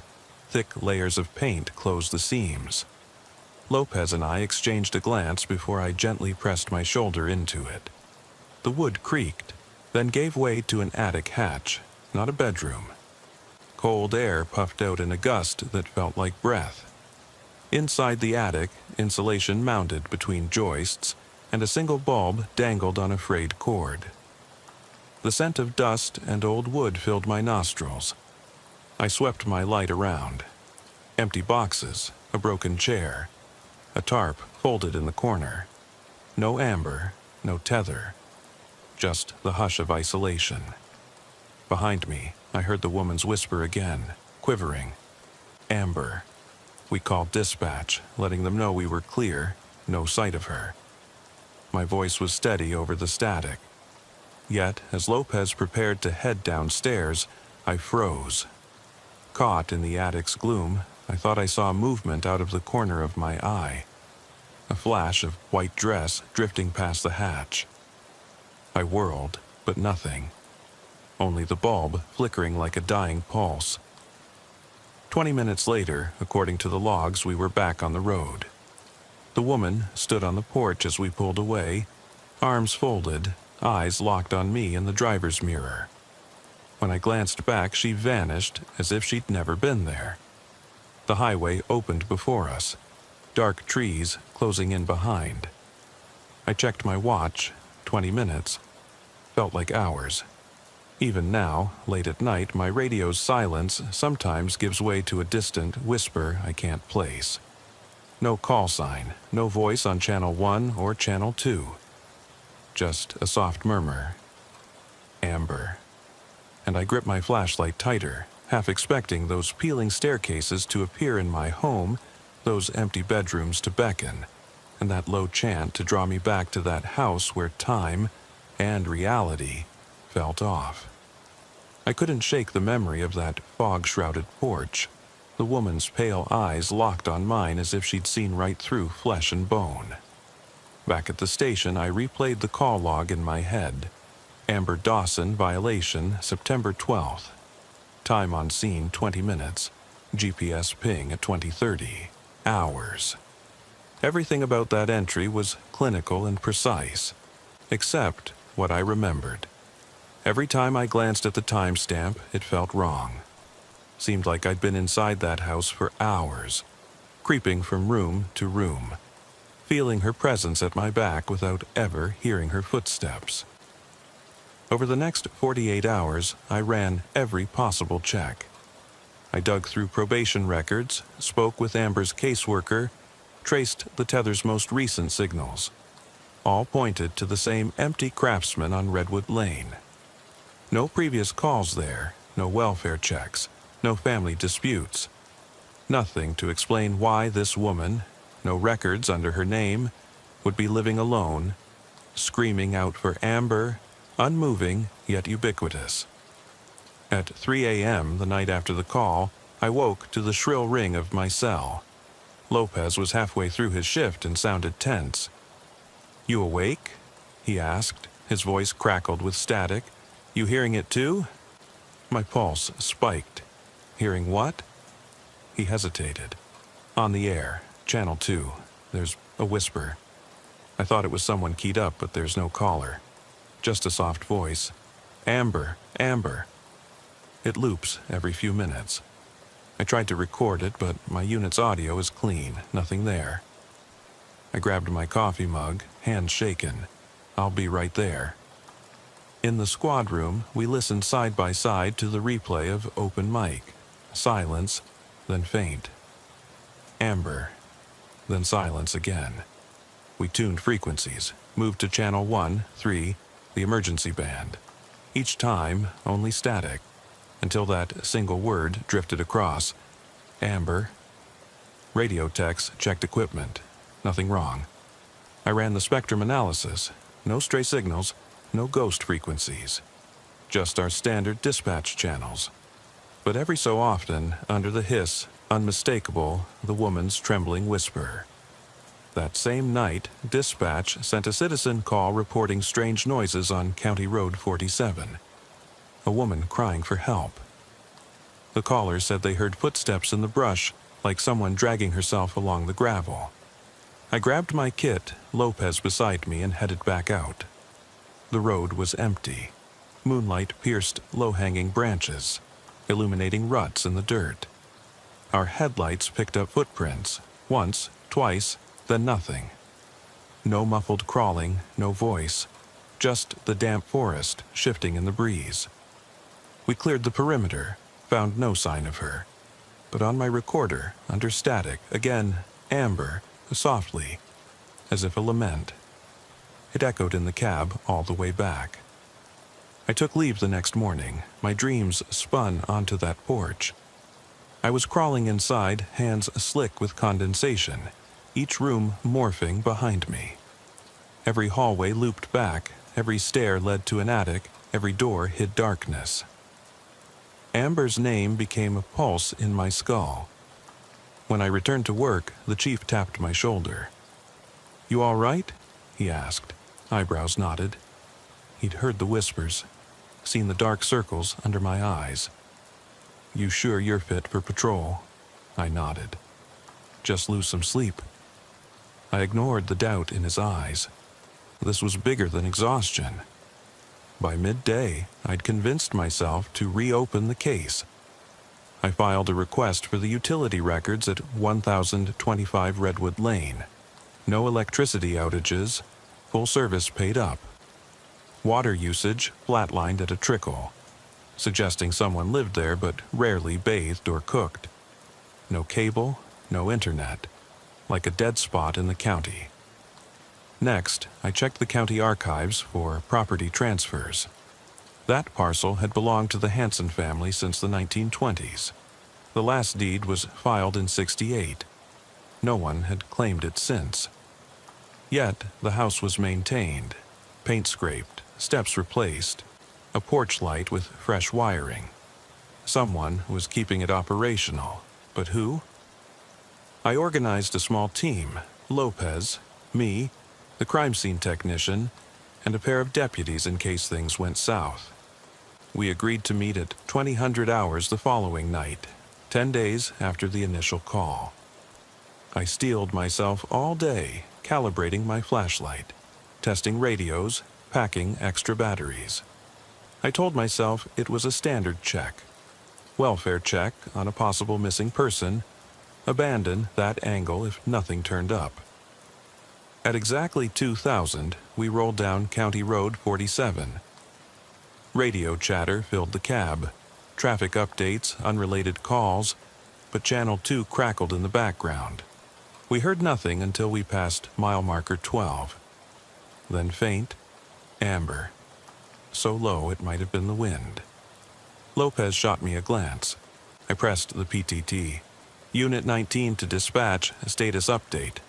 Static reply. We bumped over gravel, headlights cutting golden arcs through the mist. At the turnout, we parked in echelon. 2 vehicles angled toward the old Craftsman. We grabbed gear and moved in pairs. Lopez and me up front, deputies on flank. The door swung open at the same eerie pace, but this time no woman appeared. Instead, the hallway beyond was lit by 2 bulbs, one over the stairs, another in the living room. Fresh bulbs, precisely installed. I paused at the threshold. The air inside was warmer, stale. Under my breath, I said, "Amber?" No response. We swept rooms. First floor, living room with threadbare couch, kitchen counter dusty, but set with 2 coffee mugs in mid-cleanup, floorboards freshly swept. No bodies, no scraps of paper, no sign of a struggle. Upstairs we went, stepping carefully on carpet that felt springy under our boots. Doors, first bedroom, a child's room eerily untouched, toys arranged in a ring. Second door, still sealed by paint, cracked open to attic. Third door locked, an actual deadbolt turned inward. I gestured to deputies. They kicked it in. A study appeared, not a bedroom. Mahogany desk littered with ledger books, each page crossed by dates and names. One ledger open to September 6th. Client number 12. Amber Dawson. Monitored for 48 hours. Violation logged. Another page. September 7th. Fingernail scratches on floor. Client screaming at shadows. Relocation to Redwood Lane. The entries were in neat cursive, dated 18 days ago. I paused, heart thudding. Lopez shined his light across a faded photograph. A younger version of the woman from my first visit, clutching a child between pines. The child's face was scratched out, gouged deep. A sudden crash downstairs made us spin. The deputies moved in formation. I drew my sidearm. Silence followed, thick as syrup. Then the whisper, louder. "Amber!" Not over the radio, but in the air, right behind me. I felt breath on my neck. I whirled, discovered nothing but empty hall. Radio lit up, Channel 2 again, everyone keyed up, and there it was. Amber. Clear, insistent. I called in, Unit 19, reporting possible records of a monitored client. Excavation of case files. We have evidence here. Also, voices on the frequency, unexplained. Chief's voice came back. Proceed with caution. Backup on the way. I advanced down the hallway, footsteps echoing.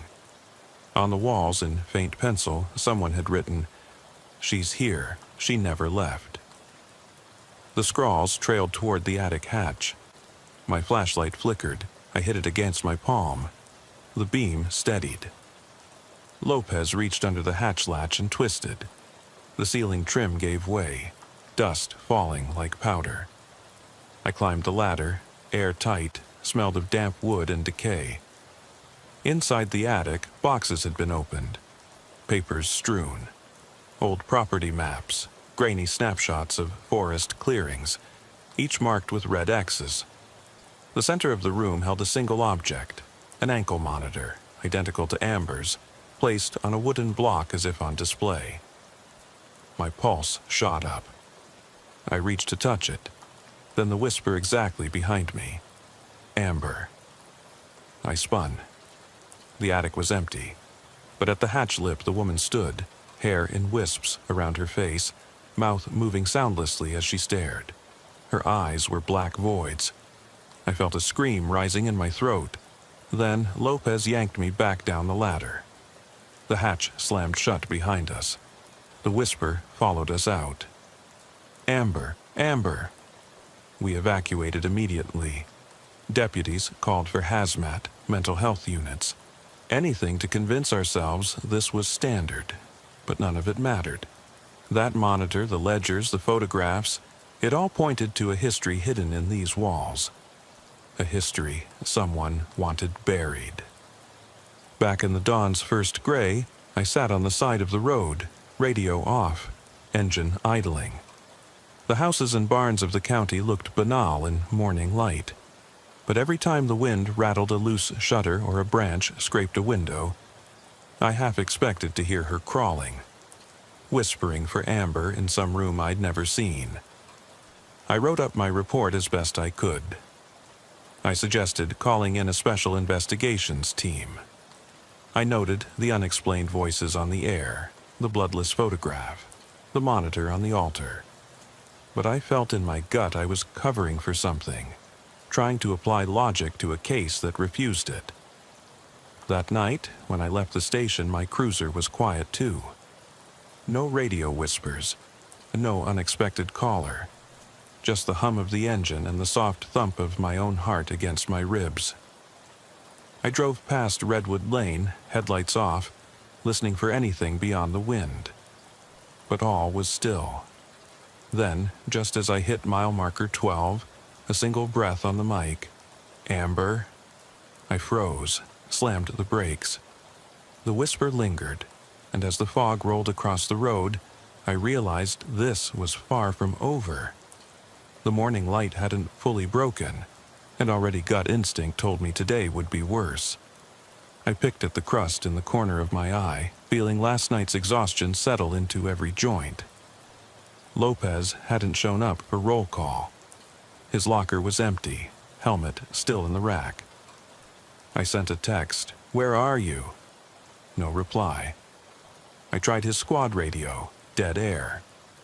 Finally, at 6:30, his cruiser appeared in the lot without him. Doors locked, engine cold. I slung my gear over one shoulder and walked out past the patrol cars to meet the CSI team at the turnout on Redwood Lane. By 700, the backyard light was on. Not the dim yellow bulb we'd seen before, but two high-wattage strobes shining into the yard. Tape cordoned off the driveway. Deputies in neon. Vests clicked their boots on gravel, eyes shifting to the craftsman's porch. I felt a knot tighten in my chest as I passed the line, careful not to break it. The house looked altered. Fresh paint along the railing, cleaved so clean it almost glowed. But the ground beneath the steps was scraped raw, wood splinters and muddy footprints trailing toward the forest edge. We assembled on the porch. Lopez didn't come. Instead, the chief stood beside me, hands in his pockets. "Miller," he said quietly, "Lopez is out sick. Says he can't face it again." He shoved a sheaf of documents in my hand, reports on Lopez's condition. Insomnia, jumpiness, whispered conversations to empty rooms. He'd been placed on administrative leave pending evaluation.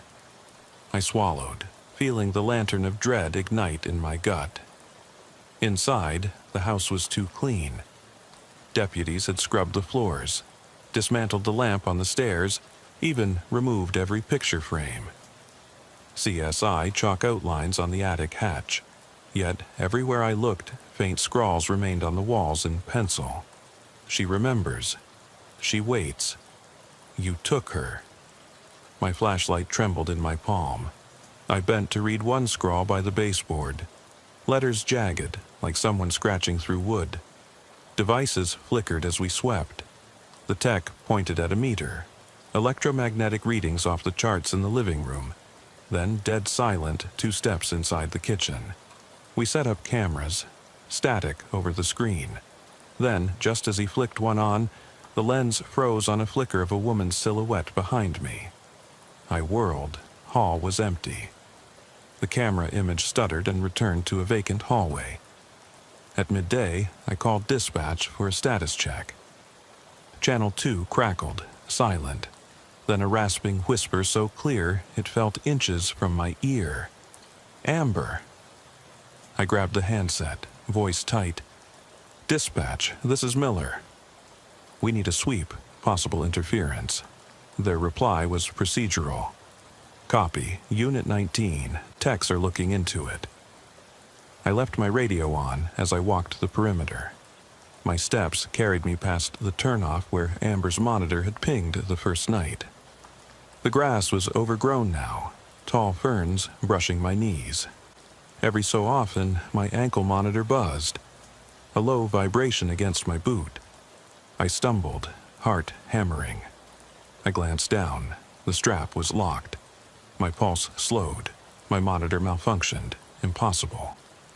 A deputy called me back, found a battered laptop under the porch steps, opened to a folder labeled Amber D. The files were raw audio. Hours of static with a faint voice repeating, "Amber," over and over. I played one clip in my car later, fogged windows, engine idling, and heard what I recognized as Lopez's gasp and my own voice faintly through the hiss. "No one's here, Amber. No one's—" Then the voice shifting into a childish tremor. "Where are you?" That night, I stayed at home, radio off, monitor off, lights low. My daughter's laughter in the next room felt like a salve, but every floorboard groaned as I crossed the hall. At 0215, my phone buzzed, a group chat from the station. One unread video file. I tapped it, expecting a briefing, only to see footage from inside the Craftsman. A pair of deputies entering the attic hatch, boots moving across insulation. Then the camera jerked upward to the ceiling until a single, gray-haired head filled the frame. Face inches from the lens, eyes milky black. No one spoke. Then the feed cut. I bolted from bed. My boots hit the floor with a clatter. I called the station, static, phone cut out. My monitor buzzed again. I jerked my foot off the floorboard, no device there. By dawn, I was back in uniform. No one asked why I was bloodshot. As I climbed in the Explorer, the engine turned over with a shudder. On the dash, someone had taped a scrap of paper. She's not done. I spent the next 2 days reviewing footage, listening to recordings. Every recording ended the same. Static, then the voice shifting from rasp to nearly joyous whisper, "Amber's free." Yesterday, I served a warrant to dig up the backyard where the ferns grew. Deputies circled as I turned over the loose soil. At 2 feet down, my shovel struck something hard, a metal case, the size of a shoebox. I pried it free. Inside lay a rusted ankle monitor, twisted wires, cracked casing, dried earth in the connectors. Underneath, a faded photograph. The woman crawling on the floor, face streaked with tears. On the back, scrawled in an unsteady hand, "She won't leave me again." I locked the box in evidence and walked back to my patrol car. The station's lights bounced off the hood. I slid in, slammed the door. The radio sparked to life. A high-pitched squeal, then the voice, triumphant. "Amber's free," repeated, growing louder, then cutting out. The cab fell silent. I left the Craftsman behind and didn't look back. But on the drive home along County Road 47, the fog rolled in so thick I could barely see the hood. My monitor buzzed in my pocket. I checked it every hour, but it never activated. Now it chirped insistently. I dug my hand in my pocket, empty. At home, I found a single printout on my desk. No sender, no station header, just a page torn from the ledger we'd found upstairs. I dropped the paper. My pulse pounded so loud my ears rang. Somewhere behind me I heard movement. No one there. The silence pressed in, then once more, softer than a breath, but unmistakable. Amber? I reached for my radio, but it was already keyed, just that one name, as if someone, something, refused to let it go. And I realized with a cold certainty that she'd never been missing. We were.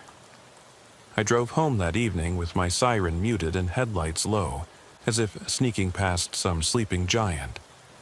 The roads were slick from an afternoon drizzle, and the county's pine forests pressed close on either side of my Explorer, dark silhouettes against the charcoal sky. My mind replayed everything. The hollow whisper on the radio, the rusted monitor in the metal box, the ledger entry warning, "Not for long." I told myself it was just someone playing a sick prank, until I felt the prism of fear in my gut. The radio had gone silent moments ago, but now it crackled back to life, and I heard it clear as day. Amber. The single syllable was dragged out like a dying breath, and then the line went dead. My pulse hammered. I parked in my driveway under the dim porch light, engine idling. My daughter's bedroom window glowed across the lawn. I imagined her tucked in bed, dreaming of school tomorrow. I grabbed my duffel, still packed from that night, and headed for the front door, half expecting Amber's crawling shadow to materialize on the steps behind me. Instead, the walkway was empty, but each footstep on the cracked concrete sounded muffled, like echoes in a cave. Inside, I flicked on every light. Foyer, living room, down the hallway to my daughter's door. I hesitated before leaning in to kiss her forehead. She was asleep, breathing softly, pink blanket pulled to her chin. For a moment, I allowed myself a quiet relief. I told her, in a whisper, that Daddy had a big case, that he'd be careful. But when I straightened and backed away, I saw her stuffed bear propped at the foot of her bed, facing the door. I hadn't placed it there. My breath caught. I blinked, and the bear was gone. I turned on the television, anything to fill the silence, and the screen flickered to a news broadcast about a missing person in a neighboring county. The anchor said officer response was ongoing, but the details were garbled. Officer on scene reports hearing. Ah, a woman's voice. Untraceable origin. My stomach dropped. They were talking about me. I muted the TV and reached for my phone, dialing dispatch. Dispatch, this is Miller. Go ahead, Unit 19. The dispatcher replied, voice flat. She sounded tired. Have you had any calls about strange transmissions or missing deputies? My voice trembled slightly. No, sir. Only the routine 911s. Everything else is clear. I ran through the logs. Nothing. No mention of me or Lopez or that farmhouse. It was as if the last fortnight of my life had evaporated from their records. My hands shook. I snapped the phone shut and leaned against the kitchen counter. A single track of thunder rolled in the distance. I didn't sleep that night. Instead, I sat at my desk under a cold lamp, reviewing every file, clipping newspaper articles, cross-referencing maps, everything connected to Redwood Lane. I found a single mention in a 1972 county newsletter. Mrs. Hazel Dawson, local school teacher, presumed lost after forest fire. No obituary, no funeral notice. It was like she'd vanished and been erased. Hazel Dawson. Amber's mother, maybe grandmother. The names, the house, the forest. They all pointed back to the same story of disappearance and grief living on in the walls. By dawn, I'd developed a plan. I would go back to the house one last time, alone. My team was spooked. Lopez was out, and I was the only one who seemed to want answers. I called in sick for patrol, then drove my personal vehicle to the gravel turnout. I parked 15 yards from the house in the dim gray light before sunrise. No deputies, no tape, no evidence markers, just the old craftsman, silent in the mist. I approached on foot, vest unmarked, badge tucked under my shirt. My boots crunched gravel. The front door was gone. Only the jamb remained, wide open. I stepped inside, flashlight in hand. The entry hall looked lived in. A new rug, fresh paint, family photos on a side table. One showed a smiling girl in a white dress standing in a field of daisies. I recognized the face. Amber, at 7 years old. The caption, July 4th, 1970. My chest tightened. I called her name. Amber? My voice bounced off the wall, swallowed by silence. Then, behind me, a chair scraped the hardwood. I spun, light catching two wide eyes peering through a doorway. Hazel Dawson, or her ghost, hair white as ash. She stared, lips moving without sound. I felt the old fear coil in my chest. The porch seemed longer than I remembered. Each plank groaned under my weight. I paused at the threshold, hand on the cold brass knob, breath clouding in the air. I called out, "Miss Dawson?" Voice steady, professional, yet tight with something else. Fear, guilt, a desperate hope for closure. No answer. I turned the knob and slipped inside. The entry hall was empty, but the air felt thick, like immersed in syrup. The narrow bulb overhead buzzed once, then blinked. I clicked on my flashlight. The beam landed on the leather-bound ledger, open to the last entry. Not for long. I snapped it shut and placed it in my jacket pocket. Behind me, the door creaked and clicked shut on its own. I moved into the living room. Fresh footprints in the dust, two sets, side by side, led toward the French doors at the back. I called Lopez's name, though I knew he'd never respond. Beyond the glass, I saw movement. A pale curtain drifting, then settling. My heart hammered. I crossed to the doors, hand on my holster, and pulled them open. A chill gust swept in, carrying the scent of damp earth and rotting wood. The backyard lay silent, overgrown with ferns and brambles, as if nature had reclaimed this place years ago. I stepped out onto the lawn. Each blade of grass was jeweled with dew. I turned in a slow circle, scanning for any sign of life. Instead, I spotted a narrow depression lined with stones, an invisible path leading behind the house. Tossing aside caution, I followed it, boots sinking in mud, until I found the spot where I'd unearthed the metal box days ago. The earth was disturbed again, as if freshly turned. I knelt and pressed my fingers into the soil. Beneath, I felt wood, the trap door. My stomach roiled, but I forced myself to lift the planks. The ladder glistened with moisture. I set my flashlight on the top rung and climbed down. The pit felt narrower, the walls closer than before. My light revealed damp earth walls lined with roots, and at the bottom, the skeletal remains I'd seen once before lay exposed. The twisted bones of a small child curled in death. The ankle monitor fused to the wrist. I stumbled backward, nearly losing my balance, and pressed my back against the ladder. A soft laugh echoed off the walls. A child's giggle, light as wind chimes. I froze, the ghost of tears on my cheeks. Above me, the trapdoor slammed shut. I yanked at it, but it wouldn't budge. Darkness pressed in, and I felt my flashlight begin to flicker. Then, in the beam's waning glow, I saw her, Hazel Dawson, crawling across the dirt floor, eyes black voids, lips stretched in a silent grin. She reached toward me with one long, spidery hand. The air trembled with her whisper, "Amber is free." I pounded on the door, but only dirt and laughter answered. My radio crackled to life.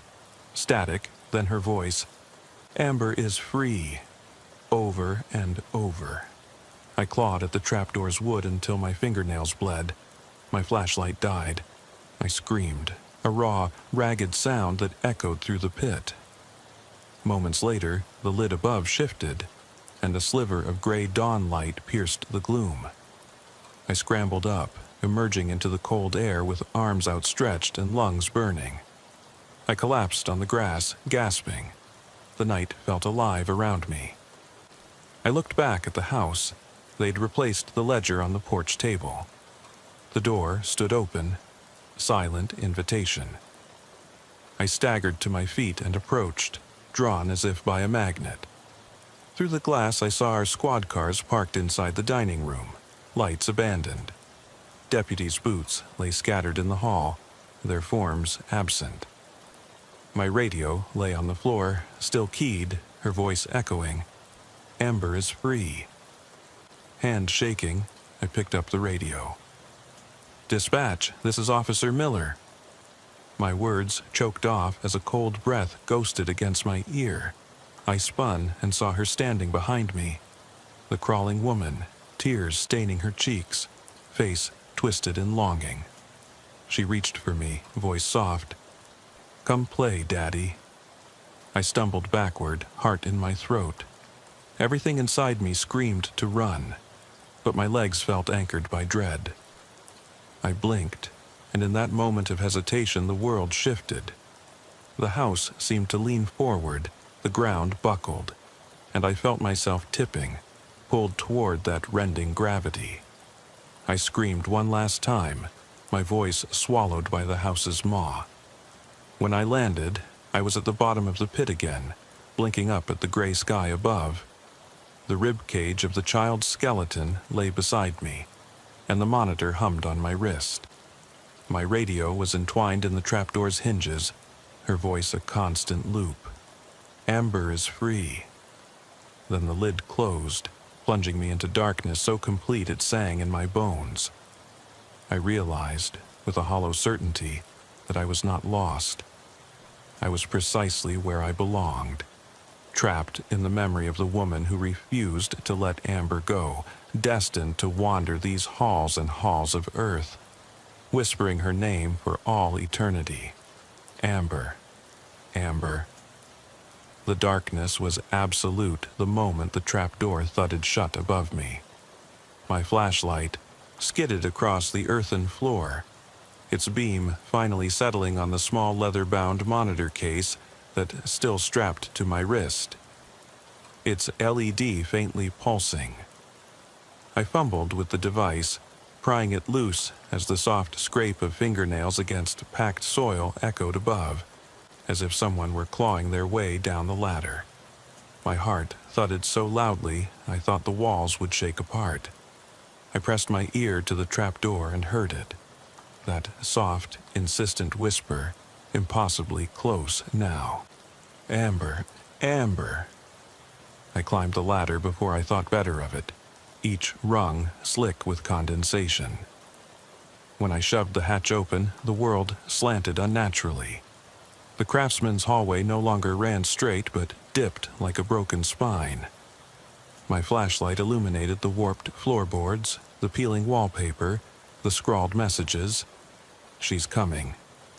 You stole her. Please stay." I staggered backward, bumping into a chair that tipped over behind me with a loud crash. The whisper drifted down from the attic. "Daddy, play with me." I grabbed my radio from the floor and keyed the mic, voice raw. "Unit 19, dispatch, respond, I'm—" Only static hissed back. Then the same childish voice crackling through the speaker. "Daddy, I come back." My stomach lurched. This was no leftover broadcast. It was happening in real time. I sprinted down the hall, boots clicking. At the front door I paused, hand on the knob, then heard it. Footsteps, soft but rapid, behind me. I whirled, shining my beam into the corner. Empty. But the porch light outside flickered on and off, and in that strobing glow I saw her, the crawling woman, staring at me from the threshold, lips moving soundlessly. I bolted outside, lungs burning. The gravel turnout lay empty, save for my patrol SUV and the mist rolling in from the forest. In a single motion, I yanked open the driver's door, dove inside, and slammed it shut. I twisted the key, but the engine turned over sluggishly, stuttered, then died. The whisper filled the cab, low and triumphant. "Amber is free." It rattled through the speaker and vibrated in my bones. I yanked at the door handle, locked. Heart racing, I fumbled for my sidearm in the holster. The whisper grew louder. "Daddy," repeated, now a burst of laughter that sounded impossibly childlike and hollow. My fingers shook on the pistol's grip. I pressed myself against the seat, eyes darting to the windshield. The forest beyond the headlights was inky, impenetrable. Then, without warning, something slammed against the glass. A small fist, knuckles pressed tight. My breath caught. The glass didn't crack, but rippled like water. I shouted, yanked the door handle again. Nothing. I forced myself to calm my breathing, counting in, counting out.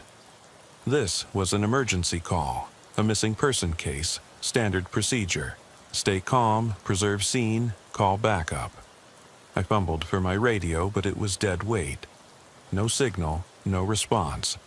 The monitor on my wrist began to beep in rapid succession, the tether alert blaring like a collision warning. I stared at it. There was no signal on this back road, no tracking pod active, yet it screamed violation. Someone had reactivated it. Someone was calling me back. I ducked down in the passenger side footwell, scanning my options. The only other exit was the passenger door, which I pried open and dove through, rolling into the gravel. I scrambled upright, gun at the ready, then froze at the sight before me. Tapered footprints in the gravel, leading away from the SUV toward the tree line. Two sets, side by side, as if a child and an adult had walked hand in hand. And, trailing behind, an indentation too small for my boot. A series of little scrapes, like crawling. "Amber," came the whisper again, drifting from the trees. I stepped forward, messenger light in one hand, pistol in the other. Every law enforcement instinct told me to wait for backup, but every fiber of my being burned to end this. I followed the marks into the forest, branches snagging my jacket, fog swirling around my ankles like smoke. At a distance of 20 feet, I spotted a small girl's dress snagged on a low branch, filthy white, its hem torn. Beneath it lay a child's shoe, cracked rubber sole, still caked with mud. My chest tightened. I holstered my weapon and approached slowly. My lights cut through the mist in narrow beams. The whisper had stopped. In the hush, I heard something else. A rhythmic drip. My flashlight found the source, a gnarled tree knot dripping water onto the stone of a makeshift shrine. Nails, old photographs pinned to the bark, faded ledger pages pinned with rusted tacks. On one page I recognized my own handwriting, from that night in the attic. Notes I never wrote, photographs I never took. And at the center, a powdered handprint dusty as a fingerprint lifted in clay. Before I could think, the ground shuddered. A low rumble, like distant thunder, rippled through the clearing. The fog swirled faster, eddying around me. Then, from just beyond the trees, a childish laugh, bright, full of malice, echoed through the pines. I raised my light and saw her, the little girl, face pale beyond death, standing 10 feet away, staring with empty eyes. She raised one finger to her lips, shushing me. Under my feet, the earth cracked. My drill training took over. Secure the scene, call for backup. But my radio was still dead. I reached for my cell phone, thumb trembling as I opened the call log. No bars. Then I felt it. the tether monitor searing against my skin, burning in place as though cemented. I let out a shout of pain and pulled it free, ripping the strap. Sparks flew from the device as it hit the gravel. I kicked it into the tree line, where it fell silent. I took a step toward the girl. Her dress hung heavy, stained dark. I opened my mouth to speak. "Amber?" But my voice turned to static in the fog. She lifted her hand, pointing back toward the shrine. In that moment, the ledger pages lifted from the bark, rusted nails popping free, spinning in the air around me like a whirlwind of memories. The ledger snapped open to a blank page, and words scrawled themselves across it in a drip of crimson ink. Case closed. I spun to run, only to find the trees had shifted, closing in like walls. The fog thickened until I could barely see my outstretched hand. The girl was behind me now, her cold breath on my neck as she whispered, "No," hissed, one word that cut through the static air. "Daddy." I stumbled, lungs heaving, and fell forward into everything, leaves, mud, glass. The world went black around the edges. When I forced my eyes open again, I was lying face down on the gravel turnout, dawn light washing the trees in pale gold. The girl was gone. The footprints, the shrine, the broken monitor, all gone. Only the patrol SUV idled at the edge of the clearing, engine warm. I rose on shaking legs, snapped my radio off hike, and called dispatch on my belt mic. "Unit 19 to dispatch. I'm alive. I need a ride back." There was no reply, just static. Over and over, until a voice crackled faintly, "Amber." I froze, looked down at my hand. Blood from where I'd torn off the monitor mixed with the gravel. I shut my eyes. When I opened them, I saw her standing behind me, silhouette half hidden in dawn fog. The woman in the floral dress, crawling, head tilted, lips moving soundlessly. The patrol SUV's door swung open on its own. I took a slow step forward. And then the world went silent. I woke hours later in my own bed, uniform on, radio clipped to my shoulder. My watch read exactly 20 minutes after midnight, noon calls scheduled in 30 minutes. I opened my eyes and heard it, almost inaudible. "Amber's free." I bolted upright, heart pounding, and stared at the ceiling. My radio lay across my chest, PTT depressed. The hiss of static spilled into the room. I reached for my sidearm, but it was gone, replaced by a single photo on my nightstand, a faded picture of a smiling little girl in a field of daisies, handwritten on the back in a child's scrawl. "Thank you, Daddy." I don't know what's real anymore. I don't know if I ever left that house or if I've been trapped in it ever since, but I know this. No one needs to call Amber again, because now I can't leave her. The radio crackled once more as I eased my cruiser onto the gravel shoulder. It was 2:17 a.m. when I heard the dispatcher relay the details. "Sergeant Carter, we've got a missing person call. Elizabeth Myers, 28, last seen driving northbound on County Road 14. Vehicle abandoned. No sign of her since 23:30 hours." I clicked the mic off and ran a hand over my stubbled jaw. I'd been on the force for 8 years, but nothing dulled the chill that ran down my spine on calls like this. My headlights picked out the pale blue Honda Civic, front tire half buried in the mud, door swinging open as if inviting me in. I killed the engine and stepped onto the damp ground. The beams cut through low-hanging fog, illuminating churned tire tracks, and a single red scarf caught in the side mirror. Cold settled in my lungs, and I could almost hear my own heartbeat in the hush of the pines. I knelt beside the car, shining my flashlight into the driver's seat. The upholstery was dry, no blood, no sign of struggle. A half-full coffee cup lay in the cup holder, Its lid cracked open. I tapped the lid, nothing spilled. I tapped the console, traced a fingerprint in the dust. Then I checked my watch, 2:21. The temperature hovered around 48 degrees Fahrenheit. Humidity high enough to soak through my uniform jacket. "Dispatch," I said into the radio, voice low. "On scene at County Road 14. Civic is here, no sign of Ms. Myers. I'm following a faint footpath that leads into the woods." A soft hiss answered back, static, borderless. No bars, typical out here. I pocketed the mic and moved forward, boots sinking into soggy leaves. The path was overgrown but visible. Trampled ferns, broken twigs, a shallow groove like someone had dragged a suitcase or a leg.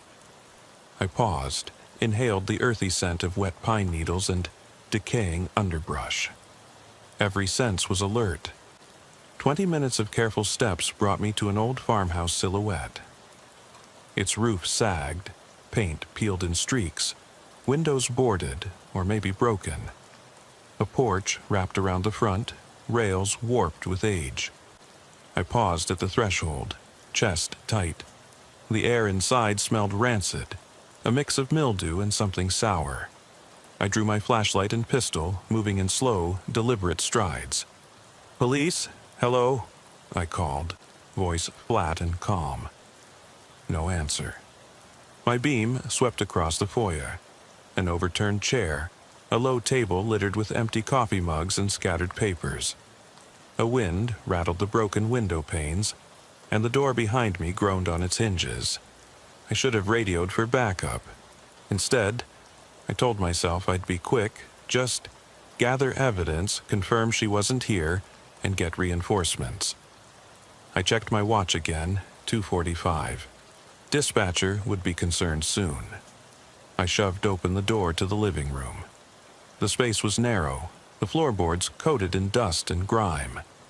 My flashlight revealed footprints in the dust, small and boot-shaped, heading down a short hallway.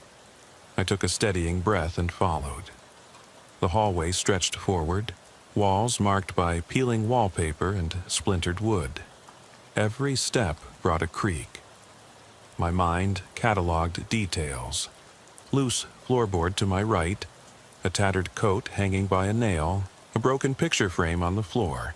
Inside, a family photograph of a man, woman, and a little girl with bright smiles. I paused, reached down and brushed away dust from the glass. The smiles looked genuine, innocent, odd in a place like this. I photographed the frame with my phone. At the end of the hall was a closed door. I placed a hand flat against the center, the paint flaking under my palm. The knob turned easily. I cracked it open and peered in. The beam landed on an empty crib, mattress stained, sheets bunched in one corner. A small teddy bear lay face down, its button eye missing. I swallowed, feeling a tight knot form in my throat. My training kicked in, check every corner. I swept the room, chipped dresser, half-empty bottle of milk on a windowsill, footprints and muddy tracks leading out through a shattered window. Whoever was here had left in a hurry. My heartbeat thudded in my ears. I crossed to the window and looked out. The ground plunged into darkness, trees rising like silent sentinels. No footprints beyond the porch, only the faint glow of my taillights and the fog swallowing the landscape. I ducked back inside as the wind gusted, rattling the panes. My radio remained dead. No reinforcements. If she was still alive, if anybody was, it was on me to find her. I moved back into the hall, retracing my steps toward the door that led upstairs. A sudden metallic clink, like a hand brushing against railing, made every hair on my neck stand. I spun, flashlight darting across the hallway, illuminating nothing but dust motes dancing in the beam. Slowly, I climbed the stairs, each plank protesting under my weight. I kept my pistol raised, flashlight steady. At the top, the landing opened into a narrower corridor. 2 doors, one to the left, one to the right. Footprints led to the left door. Clean, wet prints in the dust, like someone had stepped in mud moments ago. I followed them, heart pounding. I announced, "Police," before pushing the door open. The room inside was larger, what looked like a bedroom, but every scrap of furniture was tipped or smashed. A dresser drawer hung open, its contents scattered. Women's clothes, a pair of gloves, a scarf matching the one on the car. I picked up the scarf, ran my fingers over the fabric, damp, muddy. I held it, knuckles whitening, and turned to the corner. In the corner, half hidden by shadows, was a figure, curled, still. I raised my flashlight higher. The beam caught a woman's face, eyes closed, pale as moonlight. She lay on the floor, chest rising and falling in shallow breaths. Relief washed over me, but it was tempered by dread. Her wrists were bound, dark bruises encircling them. I crouched beside her. "Miss Myers," I spoke softly. She stirred, eyelids fluttering. I reached for my radio. That's when I heard it. A low, deliberate footstep from the landing behind me. My light swung upward, pistol pointed at the open doorway. Nothing there at first, until the beam caught someone's reflection in the wall mirror. A tall silhouette, movement just at the edge of my vision. I shouted, "Show yourself!" Adrenaline spiking. The figure didn't respond. The only answer was the hum of my own breath, the faint drip of water from a leaky pipe overhead. Seconds felt like hours. Then the figure moved, too quick to believably be human. I fired a AC warning shot into the ceiling. Plaster dust drifted down. Silence returned. My prisoner coughed, blood trickling from her lip. "Officer, please, hurry," she managed, voice shaking. I holstered my pistol and turned back to help her. And in that split second I saw it, the second shadow, narrower, lurking just beyond my light's reach. Something inhuman stood there. Too tall, too still. No face, just darkness staring back. I froze. The woman on the floor let out a gasp. I grabbed her arm and hauled her to her feet. Her eyes were wide, frantic. "Run!" she whispered. Behind me, a sound like metal scraping on wood. The thing advanced, deliberate, its form elongating into the darkness. I shoved the woman toward the window.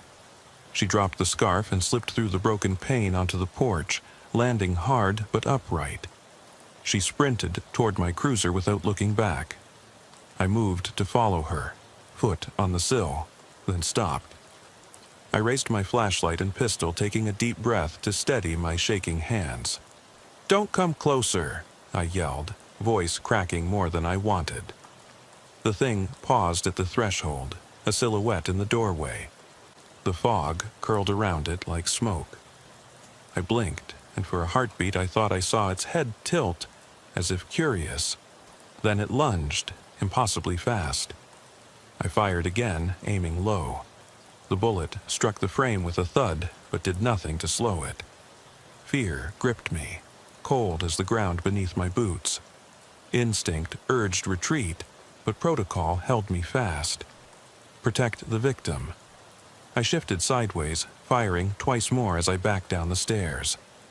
Behind me, the woman's screams sliced through the night. I dropped from the porch, kept firing until the magazine clicked empty. Silence followed, thick and oppressive. I scrambled back to the porch, flashlight beam cutting across tattered boards. No sign of it, no sign of her, only the bitter taste of fear and the echo of my own gunshots. I fumbled for my radio, fingers numb. "Dispatch, request immediate backup and EMS. Suspect is not human. Repeat, not human. She's out front. God help me." Static. Then a soft, ragged whisper, "Thank you for coming." My heart froze. My hand hovered over my pistol as I realized I was alone out here, and something stayed behind. I barely remember driving back to the station. One moment I was backing down the farmhouse steps, adrenaline still coursing through my veins. The next, I was parked outside the Clay County Sheriff's Office, hands shaking as I killed the cruiser's engine and stared at the haze where the house had vanished behind me. My radio lay on the seat beside me, silent. No dispatch, no backup. Even the dashboard clock flickered, as though uncertain what time it was after what I'd just seen. I opened the door and stepped into the cold night air. The fog clung to my uniform, damp and insistent. Inside the station lobby, the fluorescent lights hummed overhead, spilling a harsh glare across linoleum floors and metal chairs. Corporal Reyes looked up from behind the counter. His eyes widened when he saw my face. "Sarge," he said, "we've been calling you for 10 minutes straight. You okay?" I didn't answer. I strode past him toward the locker room, ignoring the stares of officers finishing their reports or waiting to grab an extra pair of gloves. My heart felt like it was still pacing at a run. I yanked off my jacket and tossed it onto the bench, slinging my flashlight and service pistol onto the top. "What do you say when your nightmare walks through the door of reality?" Reyes followed me in. "What happened out there?" he asked softly. I shook my head, forcing each word. "I found her," I said. "But I shot at something. Something that shouldn't have been there." He frowned. "Sarge, are you saying you shot at a suspect?" I don't know. I saw her, tied up in that bedroom. I tried to get her out. Then I paused, swallowed. I saw something else." He let out a slow breath. "Lieutenant Robbins is on his way. We've got deputies headed to the farmhouse now. Why don't you fill out a use of force report? Take a seat." I nodded numbly. My legs felt rubbery. I sank onto the bench, the world tilting as if I might pass out. Reyes grabbed a pen and paper. "Tell me exactly what you saw," he said. I tried to speak, but my mouth went dry. Every detail rushed in: the crib, the scarf, the way her eyes fluttered when I knelt beside her. And then that black shape in the doorway, taller than any man, limbs too long, the way it watched me with that void for a face until I fired. He scribbled furiously. I watched the clock. 3:14 a.m. The second hand ticked like footsteps chasing me down a hallway. By 4 a.m., Lieutenant Robbins arrived. He was a grizzled man nearing retirement, one of the few old-school officers who still believed zero in the supernatural. He clasped my shoulder. "You did good, Carter. You rescued Myers. We'll handle the rest." But rescue implied resolution, and I felt none. They booked Elizabeth Myers into an ambulance and hauled me in for questioning. Witness statements, they called it. But every question, "Did you see a man or woman in the house? Was there evidence of foul play?" felt hollow. How could I describe the absence of shape, the thing that moved between shadows? When I finally crawled into my patrol car at dawn, I realized I hadn't eaten. My stomach twisted.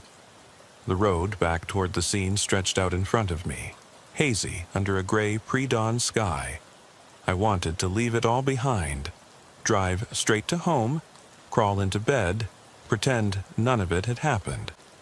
But I found myself turning onto County Road 14 again, like gravity pulling me toward that old farmhouse. Myers was gone. Deputies found no sign of the figure I'd shot at, only my own footprints leading up to the porch steps. The red scarf lay on the hood of the cruiser, faded by morning light. Rangers combed the woods for any sign of the second person, human or not, but found nothing. Dispatch logged everything as unexplained disturbance, possible kidnap. Nothing about inhuman shadows. Nothing about a thing that had no name. That night at home, I couldn't sleep. My wife, Dana, asked how my shift went. I told her it was routine, a missing person call. She didn't press. She knew from my face that there was more, but she didn't know what. I lay awake listening to the old house settle, imagining footsteps in the hallway, a whisper through the baby monitor on our nightstand. Thank you for coming. When daylight finally broke, I was at my desk before sunrise, filling out paperwork for the incident. Each form demanded specifics: time, location, victim condition, suspect description. The suspect description line stared back at me blankly. How do you describe an absence? A void? Someone in admin whispered that Meyer's family was offering a reward for information. They whispered that the house, an old Davis place, had no records of occupancy for years. They whispered that locals believed the farm was cursed after 2 children vanished in 1967. I didn't buy superstition. I bought evidence, and there was none. By week's end, I was back on the road, same route, same fog if weather permitted. Each time my thoughts spiraled. What was it? Why hadn't it been hurt by the bullets? Why did it speak? At home, I lay on the couch going over every second like a mad lib, trying to fill in the blanks. I dreamt of crawling through broken windows, of handprints scraping across nursery walls, of that empty frame smiling at me. I woke in sweat, the alarm clock's digital glow smearing across the ceiling. My partner, Officer Nguyen, noticed my rattled eyes before I climbed into the cruiser Monday night. "You're gonna burn out," she said. "Take a day off." I almost agreed, but I couldn't stop. Not while that thing was out there. At 0190 hours, I switched on my headlights at the broken fence by the Davis farm. No backup this time. I didn't call it in. I drove past the house, sat on the shoulder, heart hammering. The fog rolled low again, each swirl a whisper calling my name. I reached for the door handle, about to step out when a soft glow appeared at the edge of the clearing. A single point of light flickering, like a candle or lantern. I snapped on my flashlight. Nothing. Then I saw it. A figure standing at the far end of the porch, back turned. A woman's shape, hair matted, coat hanging askew. My pulse went cold. "Elizabeth?" I called. No answer. I took 2 steps forward. The porch boards creaked. The figure turned, slowly, no face. Just the coat hanging empty, the hair drifting without wind. I raised my radio. "Dispatch, I need you to hear me." Static. Then her voice, soft and hollow. "Why did you leave me?" My pistol clicked empty. No rounds. I dropped to my knees as the world spun. The heat drained from my body. I wanted to run, to break every rule and bolt for the lights of town. But I stayed, compelled. "Please," I whispered, voice trembling. "Tell me what you want." The coat twitched. A single word drifted from those empty sleeves. "Stay." And for a moment, I heard a child's laugh, innocent and chilling, echo through the trees. Then silence swallowed everything. I didn't move for what felt like hours. When I finally stood, knees shaking, the porch was empty once more. No sign of the figure, no lantern, only the whisper of my own ragged breath. I climbed back into the cruiser, hands slick on the wheel. As I drove away, I realized the house wasn't the only thing abandoned here. My certainty, my safety, even my sanity. Each had been left behind on that porch, and something told me it wasn't finished with me yet. I didn't sleep that night. When I finally pulled into my driveway, hands slick on the wheel, eyes stinging with exhaustion, I found my house lit as if someone had been waiting. The porch light glowed amber, casting long shadows across the steps. I killed the engine, stared for a moment at my own reflection in the windshield. Ghostly, hollow. Then I climbed out, boots crunching on gravel. Inside, the living room was silent. My wife's coat lay draped over the back of a chair, just as she'd left it that afternoon. The baby monitor on the end table buzzed softly, but there was no cry. I checked the kitchen clock, 4:37 a.m., and flicked off every light on my way to the bedroom. Dana stirred beside me, murmured something unintelligible, then went back to sleep. I lay beside her, staring at the ceiling, replaying every second of the farmhouse, the crib, her bloodless skin, the thing in the doorway. Finally, I slipped out of bed and went to the kitchen. The coffee maker gurgled as I filled the carafe. Steam curled around my mug, but I barely tasted it. My uniform hung on a chair, crisp and heavy with memories I hadn't shaken. I left the mug half full on the counter and slipped back outside into the damp pre-dawn air. I sat on the porch steps, knees pulled to my chest, and watched fog drift through the oaks. By first light, I was back at dispatch reconstructing every detail. Lieutenant Robbins listened without interrupting, brows furrowed. "We'll review CCTV from Roberta Station," he said, "and I'm assigning deputies to canvass the area. Take the rest of the day off." I nodded, but didn't go home. Instead, I drove back to County Road 14, parked out of sight, and spent hours scanning the woods with binoculars. No sign of her, no movement beyond deer tracks.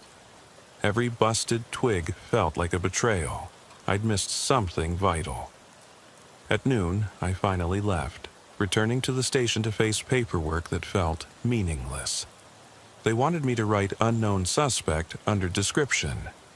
My heart rebelled. There was nothing unknown about it. It was impossible. Over the next 2 days, I interviewed neighbors, checked with the Historical Society, dug into old police files. The farmhouse had belonged to a Davis family until 1968, then stood empty for decades. A local legend whispered of 2 children lost in the woods. Siblings vanished one night while chasing a firefly jar. Their bodies were never found. Some said the father went mad, wandered into the trees calling for them until he died of exposure. No definitive records, just newspaper clippings and hushed cotton mill gossip. I pinned a photograph of the Davis children to my office corkboard, 2 faces smiling oddly at the camera. I taped a Polaroid of the broken crib beside it, and a crime scene printout of the red scarf. Every morning I sat at my desk, staring until the edges blurred. My partner, Officer Nguyen, brought me lunch twice. "You look haunted," she said, placing a to-go box of soup in front of me. "Go home. Take a mental health day." I shook my head. "I can't stop." She sighed and left. I ate cold soup, wondering which was worse, the thing out there or what it had done to me. That evening, I volunteered for the midnight shift. The station was quiet. Only me, Nguyen, and the dispatcher. At 11 p.m., I drove County Road 14 with my windows down, listening to the engine and the hiss of tires on asphalt. Fog rolled in thicker than before, headlights swallowed by white. I slowed to a crawl, searching the roadside for any glint of color. 15 minutes passed without incident. Then I saw something, a glimmer of red on the shoulder. I stopped. A woman's shoe, bright red, lay half buried in mud. My breath stuttered as I grabbed my flashlight. I approached, heart in my throat. The shoe was empty, soaked through. Next to it, a scrap of cloth, the same scarf. I snapped a photo and pocketed the scarf. My radio crackled, Nguyen calling in. "Anything?" she asked. "Negative," I said, voice tight. Heading back to the road. I climbed back into the cruiser. As I closed the door, my beam caught movement up the embankment. A silhouette standing among the trees. I slammed on the brakes, light darting over bark and underbrush. The figure stood unnaturally still, taller than any woman, limbs unnerving in their straight angles. I raised my flashlight, arm trembling. The thing tilted its head, as if curious. "Don't come any closer," I said, voice cracking. It remained motionless. Then I saw tears, hollow, glistening tears, streaking clean channels down its featureless face. "Elizabeth?" I whispered. No answer. The tears pooled at its feet, steaming in the cool air. My breathing caught. Protocol screamed at me to retreat, call for backup, but something deeper held me rooted. I raised the radio. "Dispatch, I need backup." Static. The figure lifted one arm, thin and elongated, pointing toward the woods. I followed its line of sight. A faint glow beyond the trees, like a lantern. My pulse thundered. This time I didn't hesitate. I stepped off the shoulder, moving toward the light. The thing turned and vanished into the mist. My boots sank into wet leaves as I followed the glow deeper into the forest. Branches scraped my face, cold sweat stinging my eyes. The light bobbed ahead, weaving through. Pines, beckoning. I called out for Elizabeth, for Dana, for any sign of life. The glow pulsed like a heartbeat. Suddenly, I emerged into a small clearing. The lantern lay on the ground, flame guttering in a breeze that hadn't reached this far. Beside it was a circle of children's shoes, tiny and worn, arranged in neat rows around the lantern. My stomach roiled at the memory of the Davis siblings. I knelt, shining my flashlight. Dozens of pairs, scattered ferns, footprints from every direction, no clear path. Then I heard a soft giggle, like a child's voice. It came from behind me. I spun, pistol raised, but nothing was there. The clearing felt impossibly still, the only sound my own ragged breathing. I looked down. My boots stood in the center of the circle. The lantern's flame flickered and went out, plunging me into darkness. My flashlight died too, batteries drained. I heard the giggle again, closer this time, right at my shoulder. Ice crawled up my spine. I didn't need light to feel it behind me. Cold, wet air and a weight pressing on my back. I forced myself to stand, but my legs shook violently. I reached for the lantern handle, but it crumbled into ash in my hand. Then the whisper, "Stay." A dozen tiny voices echoed it, overlapping in a haunting chorus. I ran. Branches clawed at my uniform, roots tripped me, but I scrambled through the underbrush, heart pounding like artillery. I burst onto the road, fog swirling. My cruiser's headlights cut through the gloom, guiding me like a beacon. I dove inside, locked every door, and slammed the engine into gear. Tires spun before catching grip, and I tore away, leaving the forest and whatever lived in it behind. At the station, dawn was breaking. Nguyen met me in the parking lot, concern in her eyes. "What happened?" she asked. I just shook my head, eyes hollow. "I don't know," I said. "But it's not over." They'll never believe the children's shoes, the corpse-cold whispers, or the thing that shed tears like rain. They'll chalk it up to a missing person case gone sideways. Bad weather, overgrown paths, human predators. But I know the truth. I keep the red scarf in my locker. Some nights I unwrap it and touch the fabric, remembering the way it felt slick in my hand, the way it caught the light. I leave it out under my windshield before every shift, a warning or an offering. I'm not sure which. Tonight, I'll drive out again. I can't stay away. There are questions I still need answered. Why she thanked me, why the children circle the lantern, and what the thing wants from me. Whether it's the lost girl, the Davis siblings, or something older, something that remembers every step I take. I can't say. All I know is the fog beckons, and I'm the only one who can answer its call.